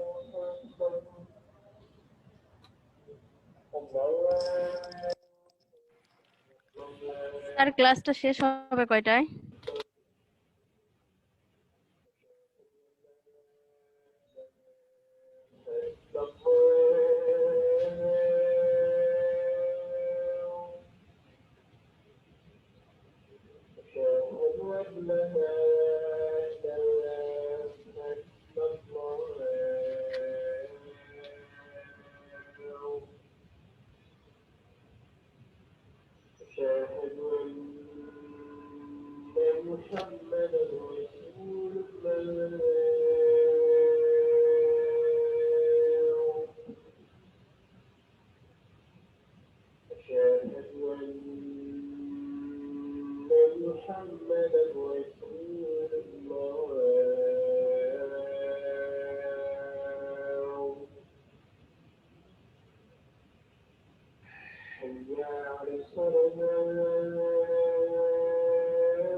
ওকে, আজান শেষ হয়েছে। তো যে বিষয়টা বলছিলাম যে আপনাদেরকে বই কেন পড়তে হবে, রিটার্নের আগেই বই পড়তে হয় আসলে। তো বই পড়ার কারণ হচ্ছে গ্রন্থ সমালোচনা নামে একটা অংশ আছে, এটা বাংলায় থাকে। গ্রন্থ সমালোচনাতে মার্কস থাকে হচ্ছে 15 মার্কস, 15 মার্কস। তাহলে আপনি ভাবতে পারেন বিসিএস এ একটা গ্রন্থ সমালোচনার মধ্যে 15 মার্কস থাকে। 38তম বিসিএস এ ছিল হচ্ছে অসমাপ্ত আত্মজীবনী অথবা কারাগারের রোজনামচা, যে কোনো একটি গ্রন্থের সমালোচনা লিখুন। 40তম কি যে আসছিল আমার ঠিক মনে নাই। তো যাই হোক, অনেক সময় আছে বাংলার ইতিহাস ও সংস্কৃতি নিয়ে একটা গ্রন্থের সমালোচনা লিখুন, অথবা অনেক সময় আসে মুক্তিযুদ্ধ বিষয়ক যে কোনো একটি গ্রন্থের সমালোচনা লিখুন। তো গ্রন্থের এই সমালোচনা লেখার জন্য আপনাকে বই পড়া থাকতে হবে। আপনার যদি বইটা সম্বন্ধে ভালো ধারণা না থাকে তাহলে আপনি সমালোচনা লিখতে পারবেন না। তো সেজন্য আপনাদের যদি এই বইগুলো পড়া থাকে, আমি বিজয় দেখেছি, এমআই আক্তার মুকুল, তারপর হচ্ছে আমি বীরাঙ্গনা বলছি, এরকম আরো অন্যান্য যে মুক্তিযুদ্ধ ভিত্তিক ক্লাসিক বইগুলো যেগুলো আছে, এই বইগুলো আপনারা পড়ে রাখবেন। এতে আপনাদের যুদ্ধের ইতিহাস, ওই সময়কার মুক্তিযুদ্ধের চেতনা, আর আরেকটা বিষয়, আমাদের কিন্তু মুক্তিযুদ্ধের চেতনাটাও জাগানো উচিত, তাই না? আপনারা দেখবেন আমি যখন সংবিধান পড়াবো চেষ্টা করব সংবিধানটা আপনাদেরকে ভালো করে পড়ানোর। সংবিধান যখন পড়াবো তখন দেখবেন যে প্রস্তাবনাতে কিভাবে মুক্তিযুদ্ধের চেতনা বিকশিত করার কথা বলা আছে। আমাদের যেই জাতীয় চেতনা আমাদেরকে মুক্তিযুদ্ধের সংগ্রামে প্রবৃত্ত করেছিল, একদম ফার্স্ট লাইন প্রস্তাবনা আমাদের সংবিধানের প্রথম যে লাইনটা আছে, এই মুক্তিযুদ্ধের চেতনাটা, এবং এটা কখন কাজে লাগবে জানেন?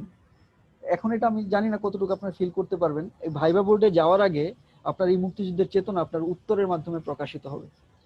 আমি যেভাবে স্বতঃস্ফূর্তভাবে এখন বাংলার ইতিহাস বলতে যতটা ভালো লাগে, শুধু ক্লাসের জন্য না, এমন না যে আপনাদের শুধু পড়াচ্ছি এই জন্য না, আই ফিল গ্রেটফুল যে আমি আমার মুক্তিযোদ্ধাদের প্রতি, দেশে যারা রক্ত দিয়েছে তাদের প্রতি আমি কৃতজ্ঞ যে তারা এত সুন্দর দেশ আমাকে উপহার দিয়েছে, যাদের রক্তের বিনিময়ে কিন্তু আজকে আমরা এই স্বাধীনতাটা পেয়েছি। এই মুক্তিযুদ্ধের চেতনাটা আমাকে বিসিএস দিয়েছে। আগে আমি এই সম্বন্ধে জানতাম না, ইতিহাস সম্বন্ধে জানতাম না। যখন ইতিহাস পড়লাম, জানলাম, ধীরে ধীরে আমার ভিতরে এই চেতনাগুলো গ্রো করলো। এটা আপনাদের ভিতরে গ্রো করতে হবে। এজ এ সিভিল সার্ভেন্ট আপনি সারা জীবন শুধু টাকার জন্য আপনি চাকরি করবেন না।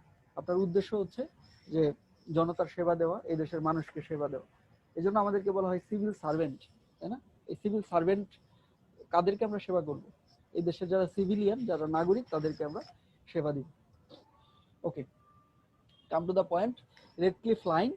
ব্রিটিশ প্রধানমন্ত্রী অ্যাটলি 1947 খ্রিস্টাব্দে ফেব্রুয়ারি মাসে ঘোষণা করেন যে 48 খ্রিস্টাব্দের জুন মাসের আগেই ভারতীয়দের কাছে ক্ষমতা হস্তান্তর করা হবে। ক্ষমতা হস্তান্তরের দায়িত্ব পালনের জন্য লর্ড ওয়েভেলের পরিবর্তে লর্ড মাউন্টব্যাটেনকে ভারতের বড়লাট হিসেবে পাঠানো হয়। ঠিক আছে, মাউন্টব্যাটেন চলে আসলো। 1947 খ্রিস্টাব্দের জুন মাসের 3 তারিখে মাউন্টব্যাটেন সুস্পষ্টভাবে ভারত বিভাগের পরিকল্পনা তিনি ঘোষণা করেন। তাহলে ভারত বিভাগের পরিকল্পনা কে ঘোষণা করেন? মাউন্টব্যাটেন। এই জায়গাগুলো আপনারা ভালো করে পড়বেন, আর যদি মেইন বই থেকে পড়তে অসুবিধা হয় আপনারা স্লাইডটাও পড়তে পারেন। 1947 খ্রিস্টাব্দের 15 জুলাই লন্ডনে কমন্স সভার এক ঘোষণায় ভারত পাকিস্তান নামে দুটি স্বাধীন ডোমিনিয়ন প্রতিষ্ঠার কথা বলা হয় এবং দুই দেশের সীমানা নির্ধারণের জন্য স্যার র্যাডক্লিফের নেতৃত্বে সীমানা নির্ধারণ কমিটি গঠন করা হয়। 1947 স্যার একটা কোশ্চেন ছিল। আসলে এই স্লাইডগুলো একদম শেষের দিকে তো। আচ্ছা, আপনি যদি প্রাসঙ্গিক দুই একটা কথা বলতে চান বলতে পারেন, কিন্তু আমার মনে হয় যে কোশ্চেনটা যদি আপনি আমাকে পার্সোনালি করেন ভালো হয়। না স্যার, লাট শব্দটা আসলে বুঝতেছি না স্যার, এইটাই স্যার। ও আচ্ছা, বড় লাট মানে হ্যাঁ ওই স্যার। লাট বলতেছেন তো, লাট সাহেব বলে না, অ্যাকচুয়ালি বাংলায় বলা হয়েছে বড় স্যার, ওই অর্থে ব্যবহার করা হচ্ছে এটা। হ্যাঁ স্যার, বুঝতে পারছি স্যার, থ্যাংক ইউ স্যার। ওকে, মানে ওই লাট সাহেবটা ওইখান থেকে আসছে। আমরা যে লাট সাহেব বলি, লাট সাহেবের বিবি, ওই লাট সাহেবটা ওইখান থেকে আসছে। তৎকালীন যে ব্রিটিশদের প্রধান যারা থাকতো তাদেরকে ওইরকম বড় লাট বলা হতো। এরপরে 1947 সালের ভারতীয় স্বাধীনতা আইনের মাধ্যমে কি করা হয়? 14 আগস্ট পাকিস্তান এবং 15 আগস্ট ভারতের জন্ম হয়। ভারতের রাজনৈতিক ও শাসনতান্ত্রিক সংকট দূর করার লক্ষ্যে 1947 সালের 23 জুন ভারত বিভাগ পরিকল্পনা গ্রহণ করে এবং উক্ত পরিকল্পনা মোতাবেক 1947 সালের 18 জুলাই ব্রিটিশ পার্লামেন্ট কর্তৃক ভারত স্বাধীনতা আইন পাশ করা হয়। Very very important question. Bharat স্বাধীনতা আইন কবে পাশ করা হয়? আর আইনের বৈশিষ্ট্যগুলো কি কি ছিল? দুইটা রাষ্ট্র হবে, ডোমিনিয়ন রাষ্ট্র। ডোমিনিয়ন কোন ডোমিনিয়ন? আমরা একদিন যখন এই পড়বো না, ইন্টারন্যাশনাল অ্যাফেয়ার্স, এই টপিকগুলো আসবে তখন পড়ে নেব, যদিও এগুলো রিটেনের টপিক, প্রিলিতে আসে না। এই আইনের ফলে ভারতবর্ষের উপর থেকে ব্রিটিশ শাসনের অবসান ঘটে এবং ভারত সম্রাট উপাধি লোপ পায়। ভারত পাকিস্তানের গণপরিষদ নিজ নিজ দেশের জন্য সংবিধান রচনা করার ক্ষমতা লাভ করে। রাষ্ট্র দুটি ব্রিটিশ কমনওয়েলথভুক্ত থাকবে কিনা এটা নিজেদের উপর ছেড়ে দেওয়া হয়, যে তোমরা কমনওয়েলথে থাকতেও পারো, নাও থাকতে পারো। গণপরিষদ, দুই দেশের যে গণপরিষদ আছে সেখানে সেটা নির্ধারিত হবে। তারপর কি? নতুন সংবিধান রচিত প্রবর্তিত না হওয়া পর্যন্ত উভয় রাষ্ট্রকে নিম্নোক্ত বিধানগুলি মেনে চলতে হবে। কি কি? নিজ নিজ রাষ্ট্রের মন্ত্রিপরিষদের পরামর্শ ক্রমে ব্রিটিশ রাজ গভর্নর জেনারেল নিয়োগ করবেন। এটা হচ্ছে নিজেদের সংবিধান রচনা হওয়ার আগ পর্যন্ত। ঠিক আছে, এই আইন অনুযায়ী গভর্নর জেনারেল ও গভর্নরের স্বেচ্ছাধীন ক্ষমতা, এগুলা তেমন ইম্পর্টেন্ট কিছু বিষয় না, জাস্ট ছিল স্বাধীনতা আইন এতটুকু। তারপর কি হয়? 1947 সালে দেশ বিভাগ হয়ে গেল, আওয়ামী মুসলিম লীগ গঠিত হলো। আবুল হাশিম, হোসেন শহীদ সোহরাওয়ার্দী ও আবুল হাশিমের নেতৃত্বে তৎকালীন বঙ্গীয় প্রাদেশিক মুসলিম লীগের একাংশের সম্মেলনের মধ্য দিয়ে 1949 সালের 23শে জুন ঐতিহাসিক একটা দিন। 23শে জুন ঢাকার, এই প্রশ্ন এখান থেকে বহুবার এসেছে। টিকাটুলির KM দাস লেন, রোজ গার্ডেন প্যালেস, সবাই শুধু গান শোনে। টিকাটুলির মোড়ে হল রয়েছে, কিন্তু টিকাটুলিতে কি রয়েছে? রোজ গার্ডেন রয়েছে। প্রশ্ন আসতে পারে রোজ গার্ডেন কোথায় অবস্থিত? টিকাটুলিতে অবস্থিত। এখানে কি হয়েছিল? এখানে 1949 সালে 23শে জুন পূর্ব পাকিস্তান আওয়ামী মুসলিম লীগ প্রতিষ্ঠিত হয়েছিল, যার সভাপতি ছিলেন টাঙ্গাইলের মাওলানা আব্দুল হামিদ খান ভাসানী এবং সাধারণ সম্পাদক টাঙ্গাইলের শামসুল হক সেটার ছিলেন। যুগ্ম সম্পাদক ছিলেন হচ্ছে আমাদের জাতির জনক বঙ্গবন্ধু শেখ মুজিবুর রহমান, যুগ্ম সম্পাদক ছিলেন এই আওয়ামী মুসলিম লীগের। এবং এই পরবর্তীতে আওয়ামী মুসলিম লীগ, এটা তো 1949 আমি লাভ দিয়ে কেন চলে গেলাম, কারণটা কি? 49 লাভ দিয়ে চলে গেলাম, এর পিছনে অনেক কাহিনী আছে। যেমন 1948 সাল থেকে আমাদের আরেকটা চ্যাপ্টার শুরু হয়, সেটা হচ্ছে 1948 থেকে 1952, যেটাকে আমরা ভাষা আন্দোলনের গৌরবোজ্জ্বল অধ্যায় বলি। 48 থেকে 52 এখানে তমুদ্দিন মজলিস প্রতিষ্ঠা হয়। তারপর কিছু ছোটখাটো বিপ্লব আন্দোলনের ঘটনা দেখা যায়। এবং 47-এ যখন থেকে দেশ বিভাগ হলো, তখন থেকে কিন্তু এই পাকিস্তানিরা আমাদের প্রতি বিরূপ, এবং তারা বিভিন্নভাবে আমাদেরকে বঞ্চিত করার চেষ্টা করছে। প্রথম যে আঘাতটা আসে সেটা হচ্ছে আমাদের রাষ্ট্রভাষার, যে ওরা আমার মুখের ভাষা কায়রা নিতে যায়। এবং এই যে মাতৃভাষা, যে ভাষায় আমরা কথা বলছি, সেই ভাষা যদি কেউ আমাদের কাছ থেকে নিতে চায়, আমরা স্বাভাবিকভাবেই সেটা দিতে চাইব না। তো এর পরবর্তী যে অধ্যায় খুবই গুরুত্বপূর্ণ আমাদের জাতীয় চেতনার জন্য, 1905 থেকে 1947 আমরা যতটা গুরুত্বের সাথে পড়েছি, 1947 থেকে বা 1948 থেকে 1971, আমি তার চাইতে আরো 3 গুণ 3 স্টার আরো 3 গুণ গুরুত্ব দিয়ে পড়তে হবে। ঠিক আছে? তো আমার আজকে ইচ্ছা ছিল যে 48 থেকে শুরু করব, তো এখন মনে হচ্ছে যেহেতু আমাদের আজকে সময় শেষ, ভাষা আন্দোলনের যে চ্যাপ্টারটা 48 আমি হয়তো শুরু করতে পারি দু এক কথা বললেও, আমার মনে দরকার নেই, অলরেডি 7:58 বেজে গেছে। তো না স্যার, নেক্সট ক্লাসে শুরু করেন স্যার। 48 থেকে শুরু করি, তাহলে আমাদের একটা খুব ভেরি বিগিনিং থাকবে ভাষা আন্দোলন, আমাদের ভিতরে রাষ্ট্রভাষা বাংলা চায়ের যে স্লোগানের যে প্রত্যয়, স্লোগানের যে ভাবধারায়, সেটা আমাদের ভিতরে জেগে থাকুক।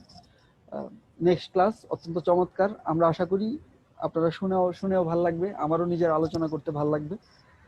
দেখা হবে আগামী ক্লাসে, ততদিন ভালো থাকবেন সবাই। ওকে, তো সবাইকে আবারও থ্যাংক ইউ। ক্লাস আমি এখানে শেষ করছি। স্যার পরীক্ষার বিষয়টা বলছিলেন 3 ক্লাস গেলে নেবেন। নেক্সট ক্লাসে আমি বলি আন্তর্জাতিক বিষয় বলি, আমি পরীক্ষা নেব, আমি ভুলে গেছি আজকে আপনাদেরকে বলবো বলে। 3 ক্লাস পরে আমি একটা পরীক্ষা নিব বলছিলাম। আগামী ইন্টারন্যাশনাল অ্যাফেয়ার্স ক্লাস আছে হচ্ছে আপনার আগামী সোমবারে। তো সোমবারে আমি যদি আমি প্রশ্ন করে ফেলবো না, সোমবারে আপনারা পরীক্ষা দিবেন, আমার ক্লাস করবেন, ক্লাস করার পরে পরীক্ষাটা দিয়ে দিবেন। ঠিক আছে স্যার, আমি 3 ক্লাসের উপরেই করব, বুঝছেন? আমি তিনটা ক্লাসের উপরে কোশ্চেন হবে, আপনারা 3টা ক্লাস রিভাইজ করতে থাকেন, যার কাছে যেই বই আছে যত বেশি তথ্য আপনারা পড়তে পারেন। স্লাইডে তো সব তথ্য দেওয়া সম্ভব না, আপনারা আলাদা ভাবে যে যা তথ্য আছে এগুলো পড়বেন।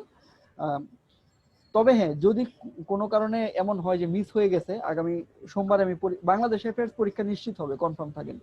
তবে ইন্টারন্যাশনালের পরীক্ষাটা আমি নিতে পারবো কিনা শিওর না, কারণ রবিবার পর্যন্ত আমার একটা এঙ্গেজমেন্ট আছে। যদি না পারি তাহলে ইন্টারন্যাশনাল পরীক্ষাটা 4 ক্লাসের পরে হবে, আর বাংলাদেশ অ্যাফেয়ার্স পরীক্ষা হচ্ছে, কনফার্ম থাকেন। ওকে, সামনে বৃহস্পতিবার। ওকে ভাইয়া, সামনে বৃহস্পতিবার আমাদের বাংলাদেশে পরীক্ষা হবে এই 3টা লেকচারের উপর। হ্যাঁ, 3টা লেকচারের উপর পরীক্ষা হবে। ওকে, সবাই ভালো থাকবেন।